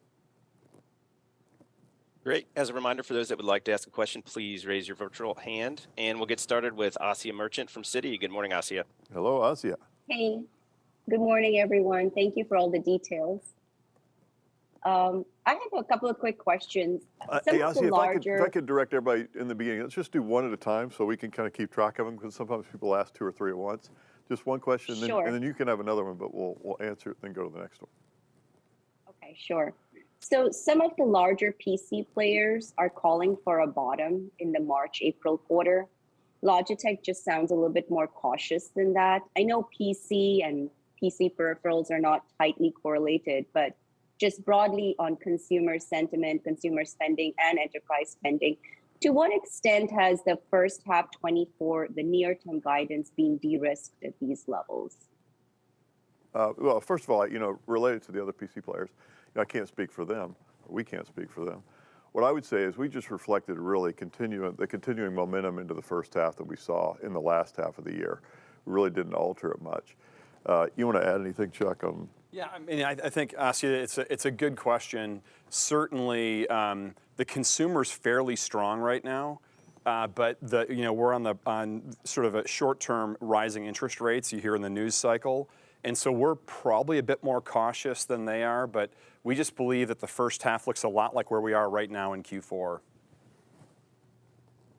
Okay. And just clarification, this is sell-in and not sell-through, because I know you guys at your quarterly updates do give some commentary on sell-in and sell-through levels. Our guidance contemplates sell-in. Of course, we're very disciplined about looking at the value chain, and constantly monitoring channel inventory to make sure that we are in a really good spot. But yeah, our guidance is the P&L, and it's our revenue, which we believe is approximate what sell-through will be as well. Okay, great. I'll get back in queue. Thank you. Thank you. Okay, terrific. Yeah, by the way, I should say it's fun to have Chuck here. I feel like he's plugged in. It's like he's just another person who's been here for the last 10 years. Well, it's great to be here, so thank you. Okay. Yeah. Good. Okay, next question. Thank you, Asia. Next up is Adam Angelov from Bank of America. Hi, Adam. Hello. Hello. Good morning. Good afternoon. Yeah, so if it's just one at a time, I can jump back in the queue. But just the seasonality you kind of indicated for the past years, is that something we can take as a bit of an indicative guide for FY24? Well, we don't have great visibility to the back half of the year. Our Q3, our December quarter, is the biggest quarter. If you look at how the trends have changed over time, Q3, our December quarter, used to be by far the biggest quarter. It's come down a bit. And so we wanted to provide that to help you model the business and to see what the overall linearity would be. But we're not providing full year guidance, but it will give you an idea to model what we expect the year to look like based on newer trends with the emergence of video. And Adam, you don't have to go back in the queue. You can go ahead and ask your next question. I just want to answer them one at a time. Okay. Yeah. Okay. Yeah. Great. Well, I just wanted to double check another one on the financials. The $1 billion OpEx comment, was that supposed to be for FY23 or is that, FY24, or is that more like a midterm? That's OpEx a run comment? rate, call it mid-year 24. Think about that sort of the September-ish timeframe. We expect our expenses to be at $1 billion run rate. So in around 6 months, as we are reducing costs, we'll get our OpEx down to roughly that range. Okay, great. And then maybe it's a bit of a cross-functional question, but curious, a lot of the different presentations from the different teams is about, raising awareness of products and upselling users. How do we kind of square that with this focus on OpEx efficiency? Is it, you just were spending more than you needed to in the past, and now you don't need to spend that to get the same levels of revenue, or is it more short-term versus long-term points? Yeah, I think the way I've answered kind of that question before in other calls, and I'll try to give a little more perspective maybe. Our general view is in an up market, you really tend to spend across the marketing funnel from awareness all the way to conversion. In a down market, you tend to focus it on conversion because you're really pushing water uphill. We're really focused on that conversion right now. We're spending right against conversion. So we have ample marketing spending to really convert the users who are out there into sales for us. And you can see that in our market share gains across our key categories. Over time, we'll certainly always relook at marketing and marketing effectiveness and invest more at where we think we need to. But we have a pretty tight view of what our OpEx as a percentage of the total business should be, and we're gonna stay on that. Okay, that's great. Thanks for letting me on. I'll jump back in the queue. Thank you. Next up is George Wang from Barclays. Hi, George. Hey guys, thanks again for all the details. Just the first question, can you kind of comment on when do you think you can return to kind of long-term model? You kind of guided for kind of high single digit to 10% growth. Just curious, when do we expect to kind of get there? Yeah, let me start, and then I'm gonna ask Chuck to jump in too. First of all, the long-term model is a long-term model, so it's not tomorrow or our next quarter, of course, that we've just guided for the first half. I think we've got several really strong things that give me confidence in the long-term model, and you heard all of them today, but I'll try to touch on a few. One is the secular nature, the secular growth in the individual categories seems inevitable to me. I mean, it's just super strong, whether it's video moving into every room, and it's only in a fraction, as Scott said, and we also have the ability to drive mix within those. The gaming phenomenon that Ujesh went through is just stunning. Personal workspace, I have to say, every time we go through the personal workspace business like Delphine did today, I'm really kind of blown away by the potential there. It just seems like it's almost like a fountain of youth. It just never stops being, potential.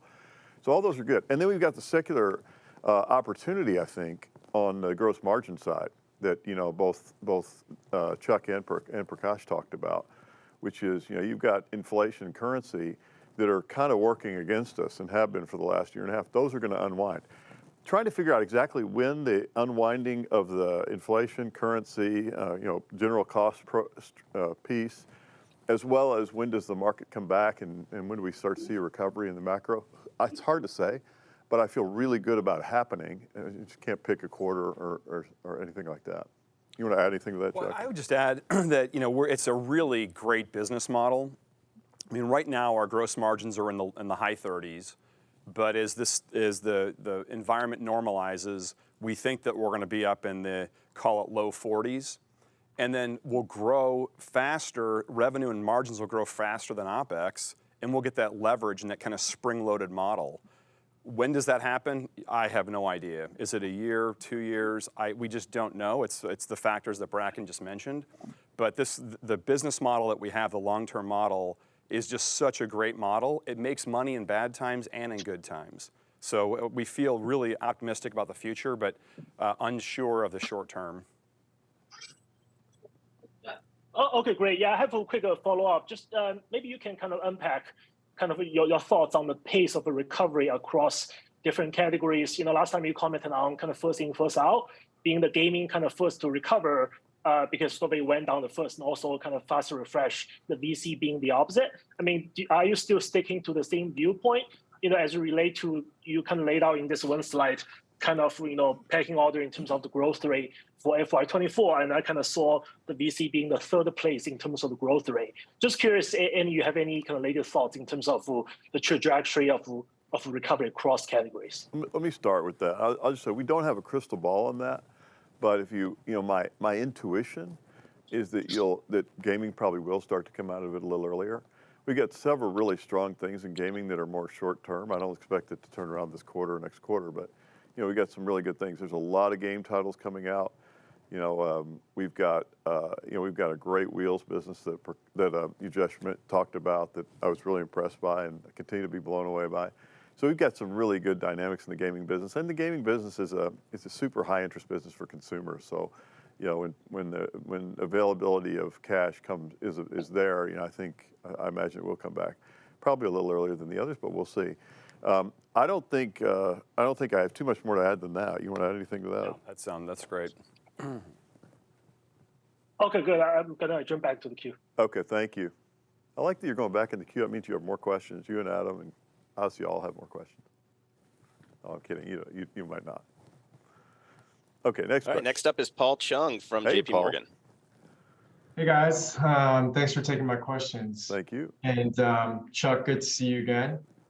So just wanted to just get your take on kind of your initial takeaways from kind of looking under the hood, after your previous position at Poly.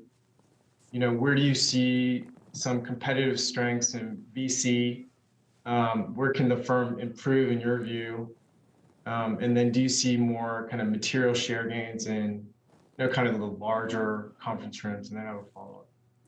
Yeah, well, thank you. Great to see you again as well. I'm just so excited to be here. I'd say the strength in this company is the people. It's a design-led company, and I'm just blown away meeting with Alistair and the team, talking about the roadmap and the products. It is just so cool. The diversified portfolio we have is super exciting. This is, we're more consumer than Poly was by far, and that energy and excitement just permeates through the company. So that part I'm just really excited about.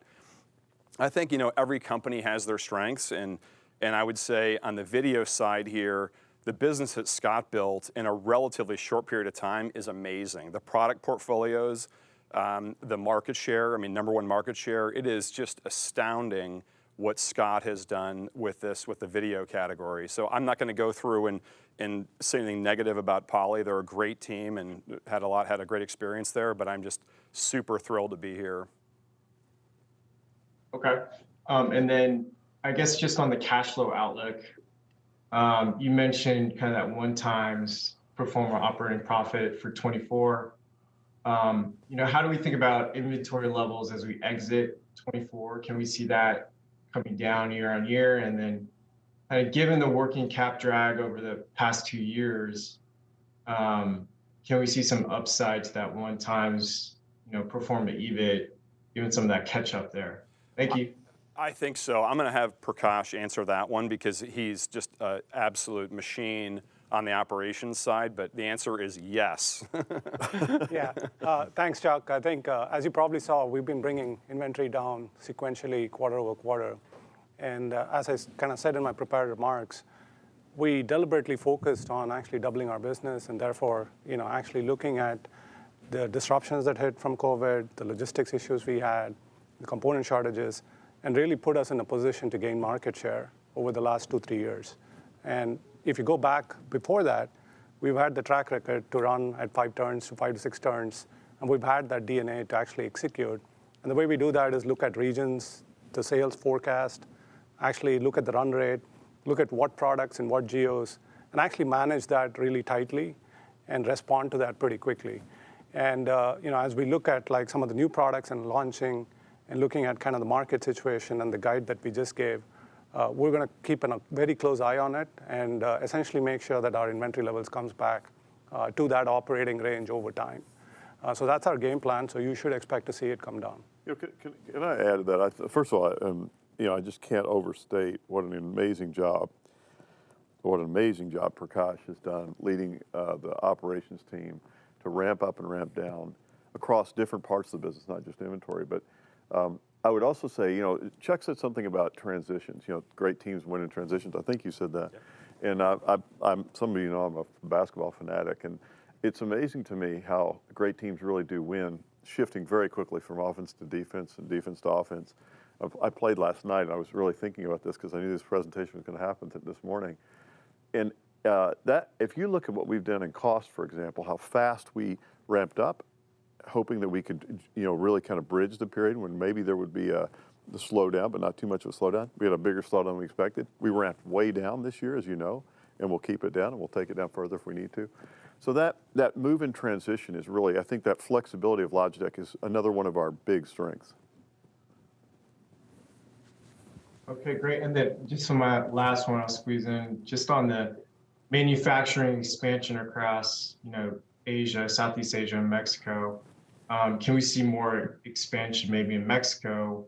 And if you could expand on some of the cost benefit of moving there, and are you also thinking about outsourcing a little bit more? Thank you. Yeah, no, thank you. I think we've been working on diversifying our manufacturing footprint out of mainland China for over 5 years now. And we're at about 20% of our production capacity outside of China.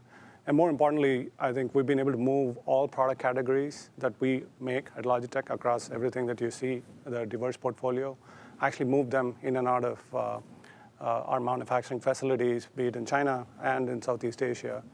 And one of the key strengths there is to be able to actually move these production lines on and off, but also look at moving the adjacent component supply chain and the logistics footprint with it. So when we do that, one of the main things that we've looked at is to be close to the market, get some tariff benefits, while also making sure that we keep the same eye that we have on quality of the product. And so the key criteria are those, right? So it's actually looking at what makes sense from our end product markets, what makes sense from our cost structure perspective, what can we continue to do from a quality standpoint, and how do we actually move the component supply chains along with it. As we look at expansion beyond Southeast Asia, we're certainly looking at Mexico. We're also looking at other markets, as I alluded to in my prepared remarks. Depends on the specific products. We make a lot of different products. And so there is, all of these are options, and we are definitely moving to a world where we're going to have a more diversified supply chain. Perfect. Thank you. Thank you. Thanks, Paul. Thanks, Paul. Next up is Andreas Mueller from ZKB. Hello, Andreas. Yes. Hi, everybody. Hope you can see me. We can, perfectly. Good. Hello also to Chuck. Great to see you the first time here. I've got the first question would be, do you see price pressure or competitive pressure in general from people coming into your turf? And in what segments is that the most intense?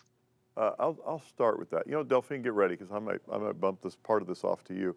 I would say overall, naturally, you saw it in our Q3. There was more promotional activity, kind of our products sold more during the promotional periods. I'm not sure that was as much competitors coming in and doing that to us. I think it was more the consumer making choices to buy competitively. Generally speaking, I don't think we're seeing a big change in price pressure across the board. I do think we're very cognizant, and now I'm going to hand it off to you, Delphine. I think we're very cognizant, especially at the low end of our lineup, not to let somebody come in and undercut us on price deeply. But you want to add anything, Delphine? So we always had pressure in the low end with some level of competition across the world. But at the same time, we've done exceptionally well in adding value to our portfolio and upselling people to the mid-range, to the Ergo series, Lifestyle series, MX series. And actually, the value of our revenue has increased significantly if we compare with the fiscal year 20. So if you look at mice only, our revenue in mice is 40% more than what it was in FY20, and our average selling price is also significantly up. So I think this whole strategy on focusing on the right audience and providing better experience and cross-sell at the same time has really helped adding value to our portfolio, while obviously competition is always there and we'll always try to stay ahead. And I'm going to thank you, Delphine. No, that's a great answer to the question. And I'm going to ask Scott to jump in on this too, because I do think Andreas' question may have been focused more on video collaboration. I'm not sure. Are we seeing price pressure that you're aware of? Yeah, so we're, like Delphine said, I think we are seeing healthy competition, and we've always seen that. I would say if you look at the presentation that I gave, we are seeing our average selling price, both for conference cams and for rooms, go up substantially. I think I said that doubled from before the pandemic. So I think we're doing pretty well overall in moving up market, just like Delphine said, as part of our overall strategy to add value. So we have great competition. We have a lot of respect for them, but I think we're doing pretty well in terms of holding our own and then moving up market. I do think this is one of the magical things about Logitech. This company started as an OEM company. And if you know anything about OEM, you are so cost focused when you're an OEM. You listen to Prakash, you can feel, he actually had the word maniacal on the slide, focus on cost. We have an incredible cost focused DNA. We also, as Chuck said, because of the orientation to design, the very strong engineering capability here, we have an incredible focus on innovation and trading up and selling, which both Delphine and Scott talked about, and Ujesh too. So I really feel good about that combination of being very cost focused where we need to be, innovating well, and you can see it in the average pricing that we're selling at now. Okay, thanks. Then one question about asset allocation. I mean, if inventory is coming down, OPEX is coming down, CapEx is also a little bit coming down. Are there different priorities now, or what's the priority? And how do you see the share buyback program, which is running out at some point, being renewed? Well, to be clear, the number one priority is growth. And we are going to grow organically and inorganically. Not sure when because of the market dislocation, but that is the number one priority, period, full stop. Excess cash, we will return back to shareholders. We're just very proud of our financial discipline and the strong balance sheet we have, this cash position. But in this market uncertainty, we're looking for ways to grow. And that is the top priority. Excess cash, we will return back to shareholders via buybacks and dividends. Okay, thanks. And my last question then, and then I go back to the queue, is marketing. The marketing spend, has that some sort of floor which you can't really go underneath, or is that, and is the floor already reached, say, run rate in the first half? I mean, I think from a marketing standpoint, we're investing at the appropriate level. We could probably bring it down a little bit more if we needed to. We're still up significantly versus pre-pandemic levels. We are the leader in most of our categories, so that gives you a position that you can play to. The extent to which the market's down, as I said earlier, I don't believe in over-investing in marketing when the market's down. It just feels like, really wasting money. On the other hand, if the market comes back, I think we've got room to ramp up and still stay in our OpEx envelope that we're going to require ourselves to stay into because it's really critical to this business model. So, no, I feel like we're in a pretty good spot from a marketing standpoint. We probably have a little room to come down if we needed to. Okay, thanks. Thank you. Thanks, Andreas. Thanks, Andreas. Next up is Jorn Eifert from UBS. Good afternoon, Jorn. Hello, Jorn. Hi, everybody. And hi, Chuck. Good to see you and good to meet you. Thanks for taking my questions. Thank you. The first one is on your overall top line and volumes. Why do you think you're sitting in a cyclical downturn? When I look on the consumer, we have full employment, we have some macro-sensitive areas like passenger growth, etc., which is booming. Of course, there's some pent-up demand, but don't you think there's also a penetration issue you have right now after everybody has equipped during 2020, 2022, and you maybe have to wait until 2025, 6 when the replacement cycle is starting to kick in, and then only then you return to your medium-term model? Maybe to start with this. Yeah, I'll start, and then I'm going to hand this around the room here. So first of all, I think that maybe you feel differently than I do, but everything I read says we're in kind of a macroeconomic kind of transitional period, where you've got interest rates going up. You do have very high employment, which is the contradiction, but I think that's driving the central banks to continue to raise rates, which, it's just working to dampen it. And consumer confidence is kind of wobbling now because I think consumers aren't sure where this is going either. So, you could see it during the holiday quarter when so many companies reported challenging RQ3s. So I think we are there. I think the real question is where do we go from here? And is it a soft landing? Is it a hard landing? Is it all that stuff? And we're kind of on the assumption that the momentum's just going to keep going the way it is for a little while, and then eventually it will turn. I'll let anybody else jump in and answer any part of that question you want to. I mean, I can jump in. Great. We talk about Logitech and how diversified Logitech is. The thing that I love is just within my business how diversified we are just in gaming and content creation. So we support gamers that are PC gamers, we have console gamers, we have simulation, and now we have content creators. And the way to think about this business is I know we want to think about the natural upgrade cycle, but actually the way I think about it is these folks are buying our gear to perform better, look better, sound better. So you might want to also think about our business almost like you do sports or pop culture or fashion, because that's how these gamers or these kids or a 51-year-old gamer like myself, that's how I think about it as well. And they're buying the gear to perform better. So think about the kid that buys those Air Jordans because they want to be like Michael Jordan or LeBron and play better. They're buying our pro gear, our keyboards, our mouse, our headsets.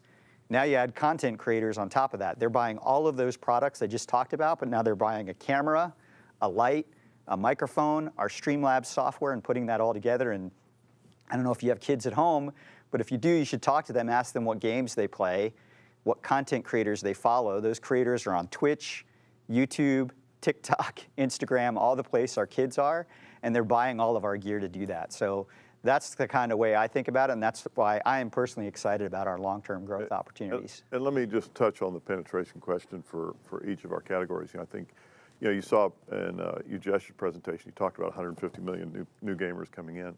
You've got this constant fuel of new people coming into that market all the time because the age cohort that comes in, the older ones don't go out. And as long as we innovate well, or the excitement cycle and things like wheels, driven by cultural dynamics, we believe that's going to keep growing this overall market. There are more people to come in and get, and more trade up to do. I was with a very famous musician not too long ago, and he said, everybody wants into gaming. Every musician wants to be part of this gaming world. So there's a magnetism to the gaming universe I think is going to keep driving trade up and purchase cycle as well as the penetration. In Scott's presentation, he talked about the number of rooms. It's just a head scratch. How if we're only at, regardless of what percentage you think it is, whether it's 10% or 15% or 20%, it's a low number relative to a world where we're all in video. I mean, almost everybody on this call could remember the time when you went into a room and there wasn't a phone in there. Now it's almost impossible to remember to think about a phone not being in one of these enclosed rooms in here. And video is now in 10% of them, only 10% of them. So that penetration. And then you heard Delphine talk about a really interesting dynamic, which I'll tell you is a new one. You know, when I joined Logitech, it was one of the reasons I joined was everybody said, well, you know, the mouse and keyboard's dead, right? Because the iPads come out, this thing's on a long-term secular decline. You guys got to get a new stuff. And I was super energized by that because I wanted to, you know, serially enter new things. Well, that was wrong, you know, because guess what? Not only did the market do fine, but we actually kept finding ways to innovate against new audiences. And you heard Delphine talk about that. You know, our ability to bring an offering, whether it's an ergonomic one or just excitement in terms of emojis, or there's just I feel like there's almost an endless number of things we can do to generate more and more interest in the category. And you heard Delphine hit them. In fact, she also said something. Delphine, I'm gonna call you out on this. She said, she didn't say seeds. She said, and we're working on new categories. We've got opportunities for new categories in all of these businesses. You know, in fact, within the last year, I don't know how many new categories we've entered, but quite a few. Not all of them are going to work. You know, they're seeds. Some of them will. We entered cloud gaming. Just today in the New York Times, what's in the New York Times today? Financial Times. Financial Times, okay. There's just, you know, Microsoft's talking about how well they're doing in the cloud gaming space and how they're going to, you know, use that opportunity to bring games to more and more gamers. Things like Call of Duty. And our cloud gaming product's pictured in there, I think. And our cloud gaming product is pictured in there. So when I, you know, look at the work they're doing tremendous work, both Microsoft and NVIDIA in that space. Amazing. And so there's so many, Jorn, there's so many opportunities for us in these spaces. You know, I think people tend to look at it as there's one thing. We have opportunities within those places we're in. There are over 30 different categories. We offer opportunities to enter new categories within them. You know, Scott talked about Sight, which is a completely new category. It's a new product that goes in the center of the table. Scribe, our whiteboard, that's really a new category. It didn't exist before. We're just scratching the surface of some of these things. Yeah, maybe I'll add to Jorn, because I know you have some research that shows the penetration numbers that are slightly different than what the analysts are saying. I'd say just purely on the upgrade cycle, part of what we're seeing is a pretty significant change where before, if you looked at video conferencing, it had an upgrade cycle that was more akin to the PBX or the telecom industry. It was about 7 years. But if you look at where we in the industry are adopting it, it's now more of a mobile phone infrastructure. So every year you get faster processors, more software. So we're adding a lot of new functionality that looks a lot more like a mobile phone world than it did like traditional PBXs. So that in of itself is driving more innovation. You saw some examples that Bracken talked about, like Sight and Scribe. So if you look at the entire installed base of video conferencing, almost all of it is either old legacy H.323 stuff, or even our stuff that is USB stuff, which I would say, even up to the last couple of years, if you want to adopt Scribe or equitable meeting technology or AI, you have to upgrade. So I think we're going to see a faster upgrade cycle. What exactly the number is, hard to say, but it's definitely going to be faster than what you saw in the past. And if you want to use some of the new things that we showed you, you're going to need, customers are going to need to upgrade, and they're telling us that they want to do that. You've obviously touched a nerve, so now I'm going to go to Delphine and let her have the last word on this. No problem. I just wanted to say, actually, our penetration has increased in the past 4 years for our categories. So we've improved that penetration for mice and keyboard in particular. We see for the MX lineup in the high end, we've actually accelerated the refresh cycle by almost 1 year. So there is a real interest in the innovation. If we look at where we were a few years ago, where we were selling one keyboard for 4 mice, and now in the high-end lineup, we are 1-to-1. You can imagine the acceleration of adoption in keyboard this represents. And then I think also the value of our categories has increased in the sense of the desirability of our categories. And I'll give you just one example. We have, there is a new Amazon fashion store in New York. And the number one product sold in that store is the Logitech K380, one of our lifestyle keyboard. All right. So that's not what you would have expected a few years ago. So there is a lot of transformation and appreciation of our categories.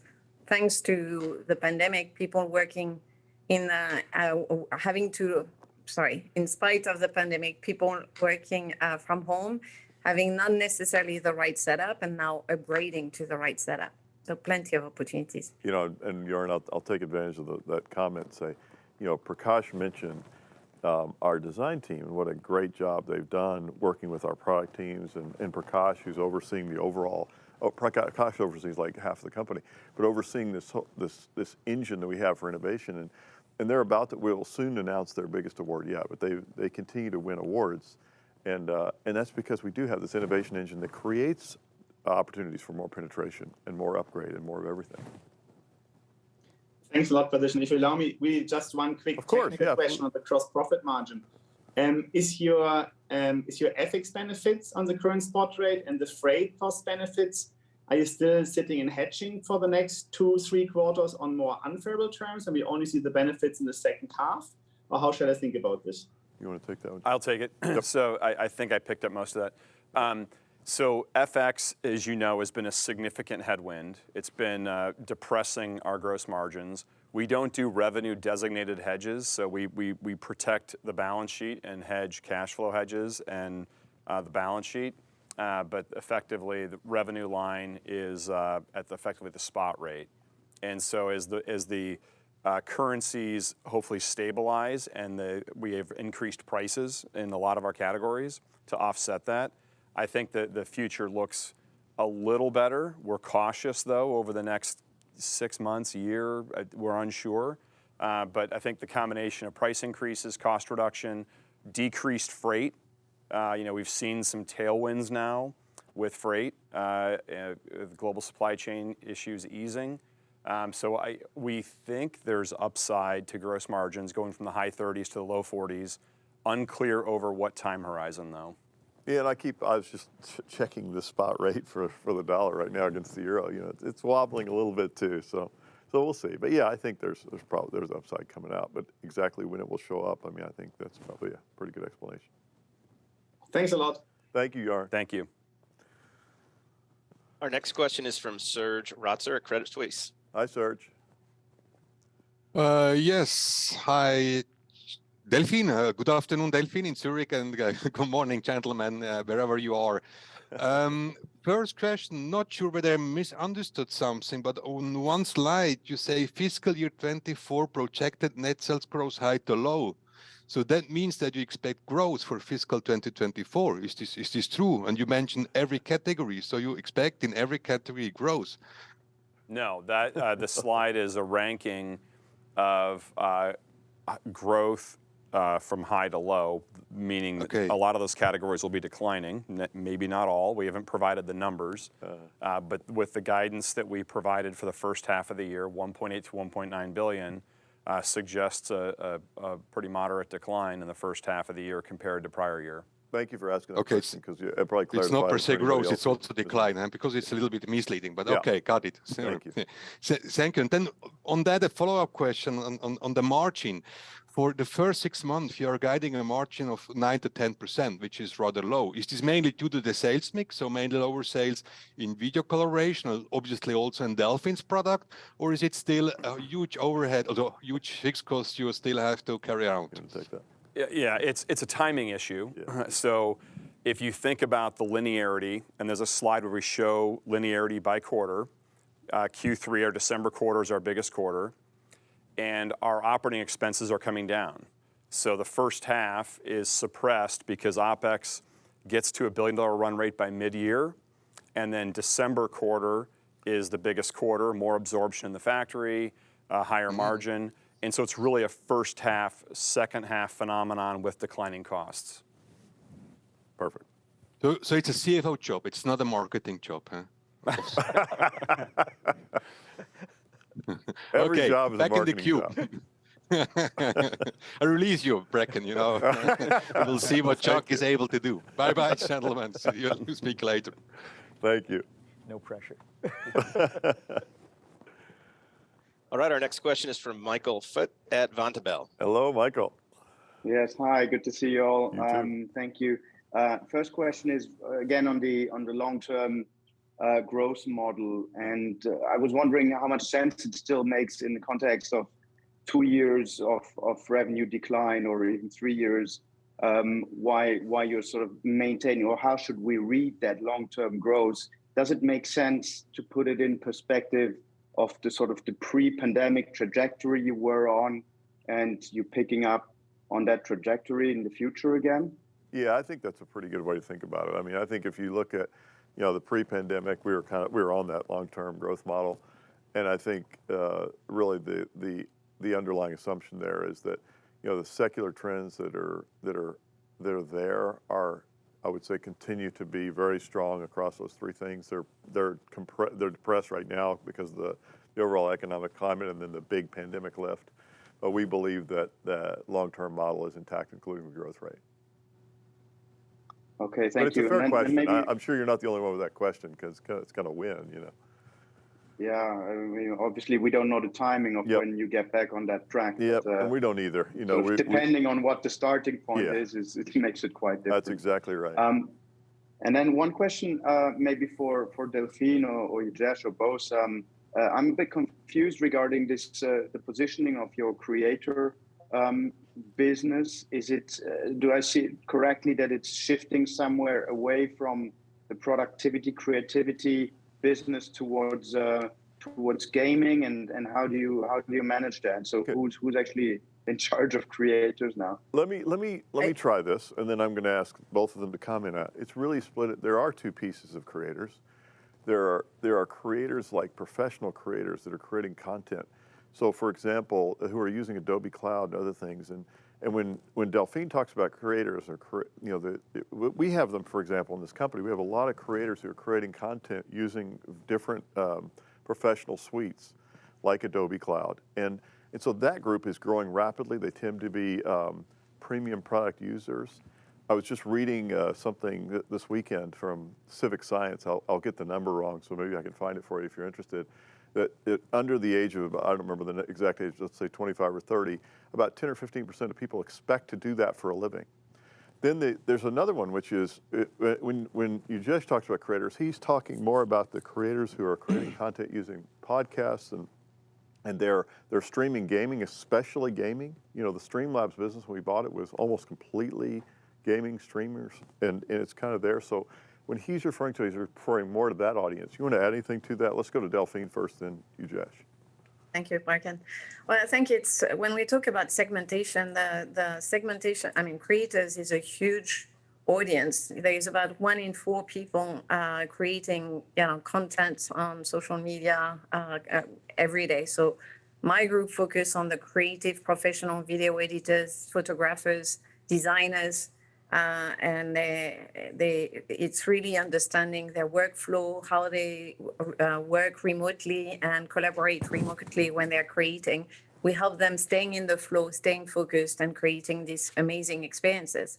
And then I'll let you just to talk about the other audience we're focusing on at Logitech for creators. Thanks, Delphine. Yeah, so I could understand how that could be confusing because we both talked about it, but hopefully now it's clear. There's the graphics artist piece that Delphine just talked about, and when we talk about those content creators they're performers, for lack of a better word. They're performing on Twitch, YouTube, TikTok, Instagram. They have podcasts. So those are the ones that we're talking about in my business unit and that we serve. Perfect. Mr. Okay, Saul? great. I'll just slip in one very quick one. Okay. The Logitech G Hub you're talking about, how are you monetizing that? Is that basically an add-on where it comes with your products, or is it a separate product? It's a great question. So G Hub, we don't monetize. So G Hub is what we call is our device software that you use to unlock all the features of our devices, whether it's surround sound or the Blue Voice capabilities I talked about, or DPI settings for your mouse or keyboard. The piece we do monetize is Streamlabs that we bought. So that is a SaaS business. So we sell that to content creators. They pay a subscription, and it's to use all of the tools to manage their content, put on their stream, manage their audience. What I was showing in the video is once we acquired Streamlabs, for the most part, we ran it separately, building that as a standalone SaaS business. We're now at the point where we're integrating it with our hardware and our software that comes with our hardware, which is G Hub. So now that we've plugged those in, imagine the power we can give a content creator. They can now take their existing keyboard and map different things that they're doing in Streamlabs, which is our software revenue piece, but do it on their existing hardware. So it's this real nice synergy between hardware and software that builds a nice revenue model for us. Okay, got it. Thanks a lot. Thanks, Michael.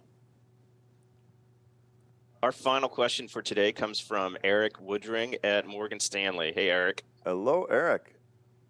Hey, good morning, guys. Thank you for taking my question here. I guess just to start, I appreciate the sales seasonality you provided in the slide deck.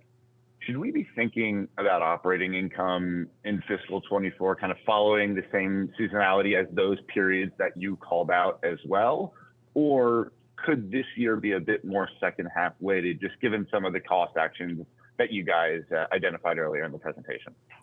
Yeah, I think second half weighted would be the idea because we have OpEx coming down, and the first half guidance we provided, you can do the math and see the relatively modest operating margins, and that should improve because of the seasonality into Q3.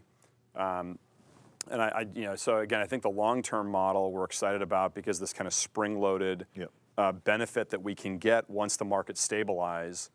And a point that was made earlier on, looking at pre-pandemic growth rates from, 2013 to 2020, we were growing at a rate of, in some years 5%, other years 13%. You average those out, you're in a 8, 9-ish range. The pandemic was, a really big acceleration in revenue, unprecedented. And now we're in this normalization period. We just don't know when that returns back to the historical rates.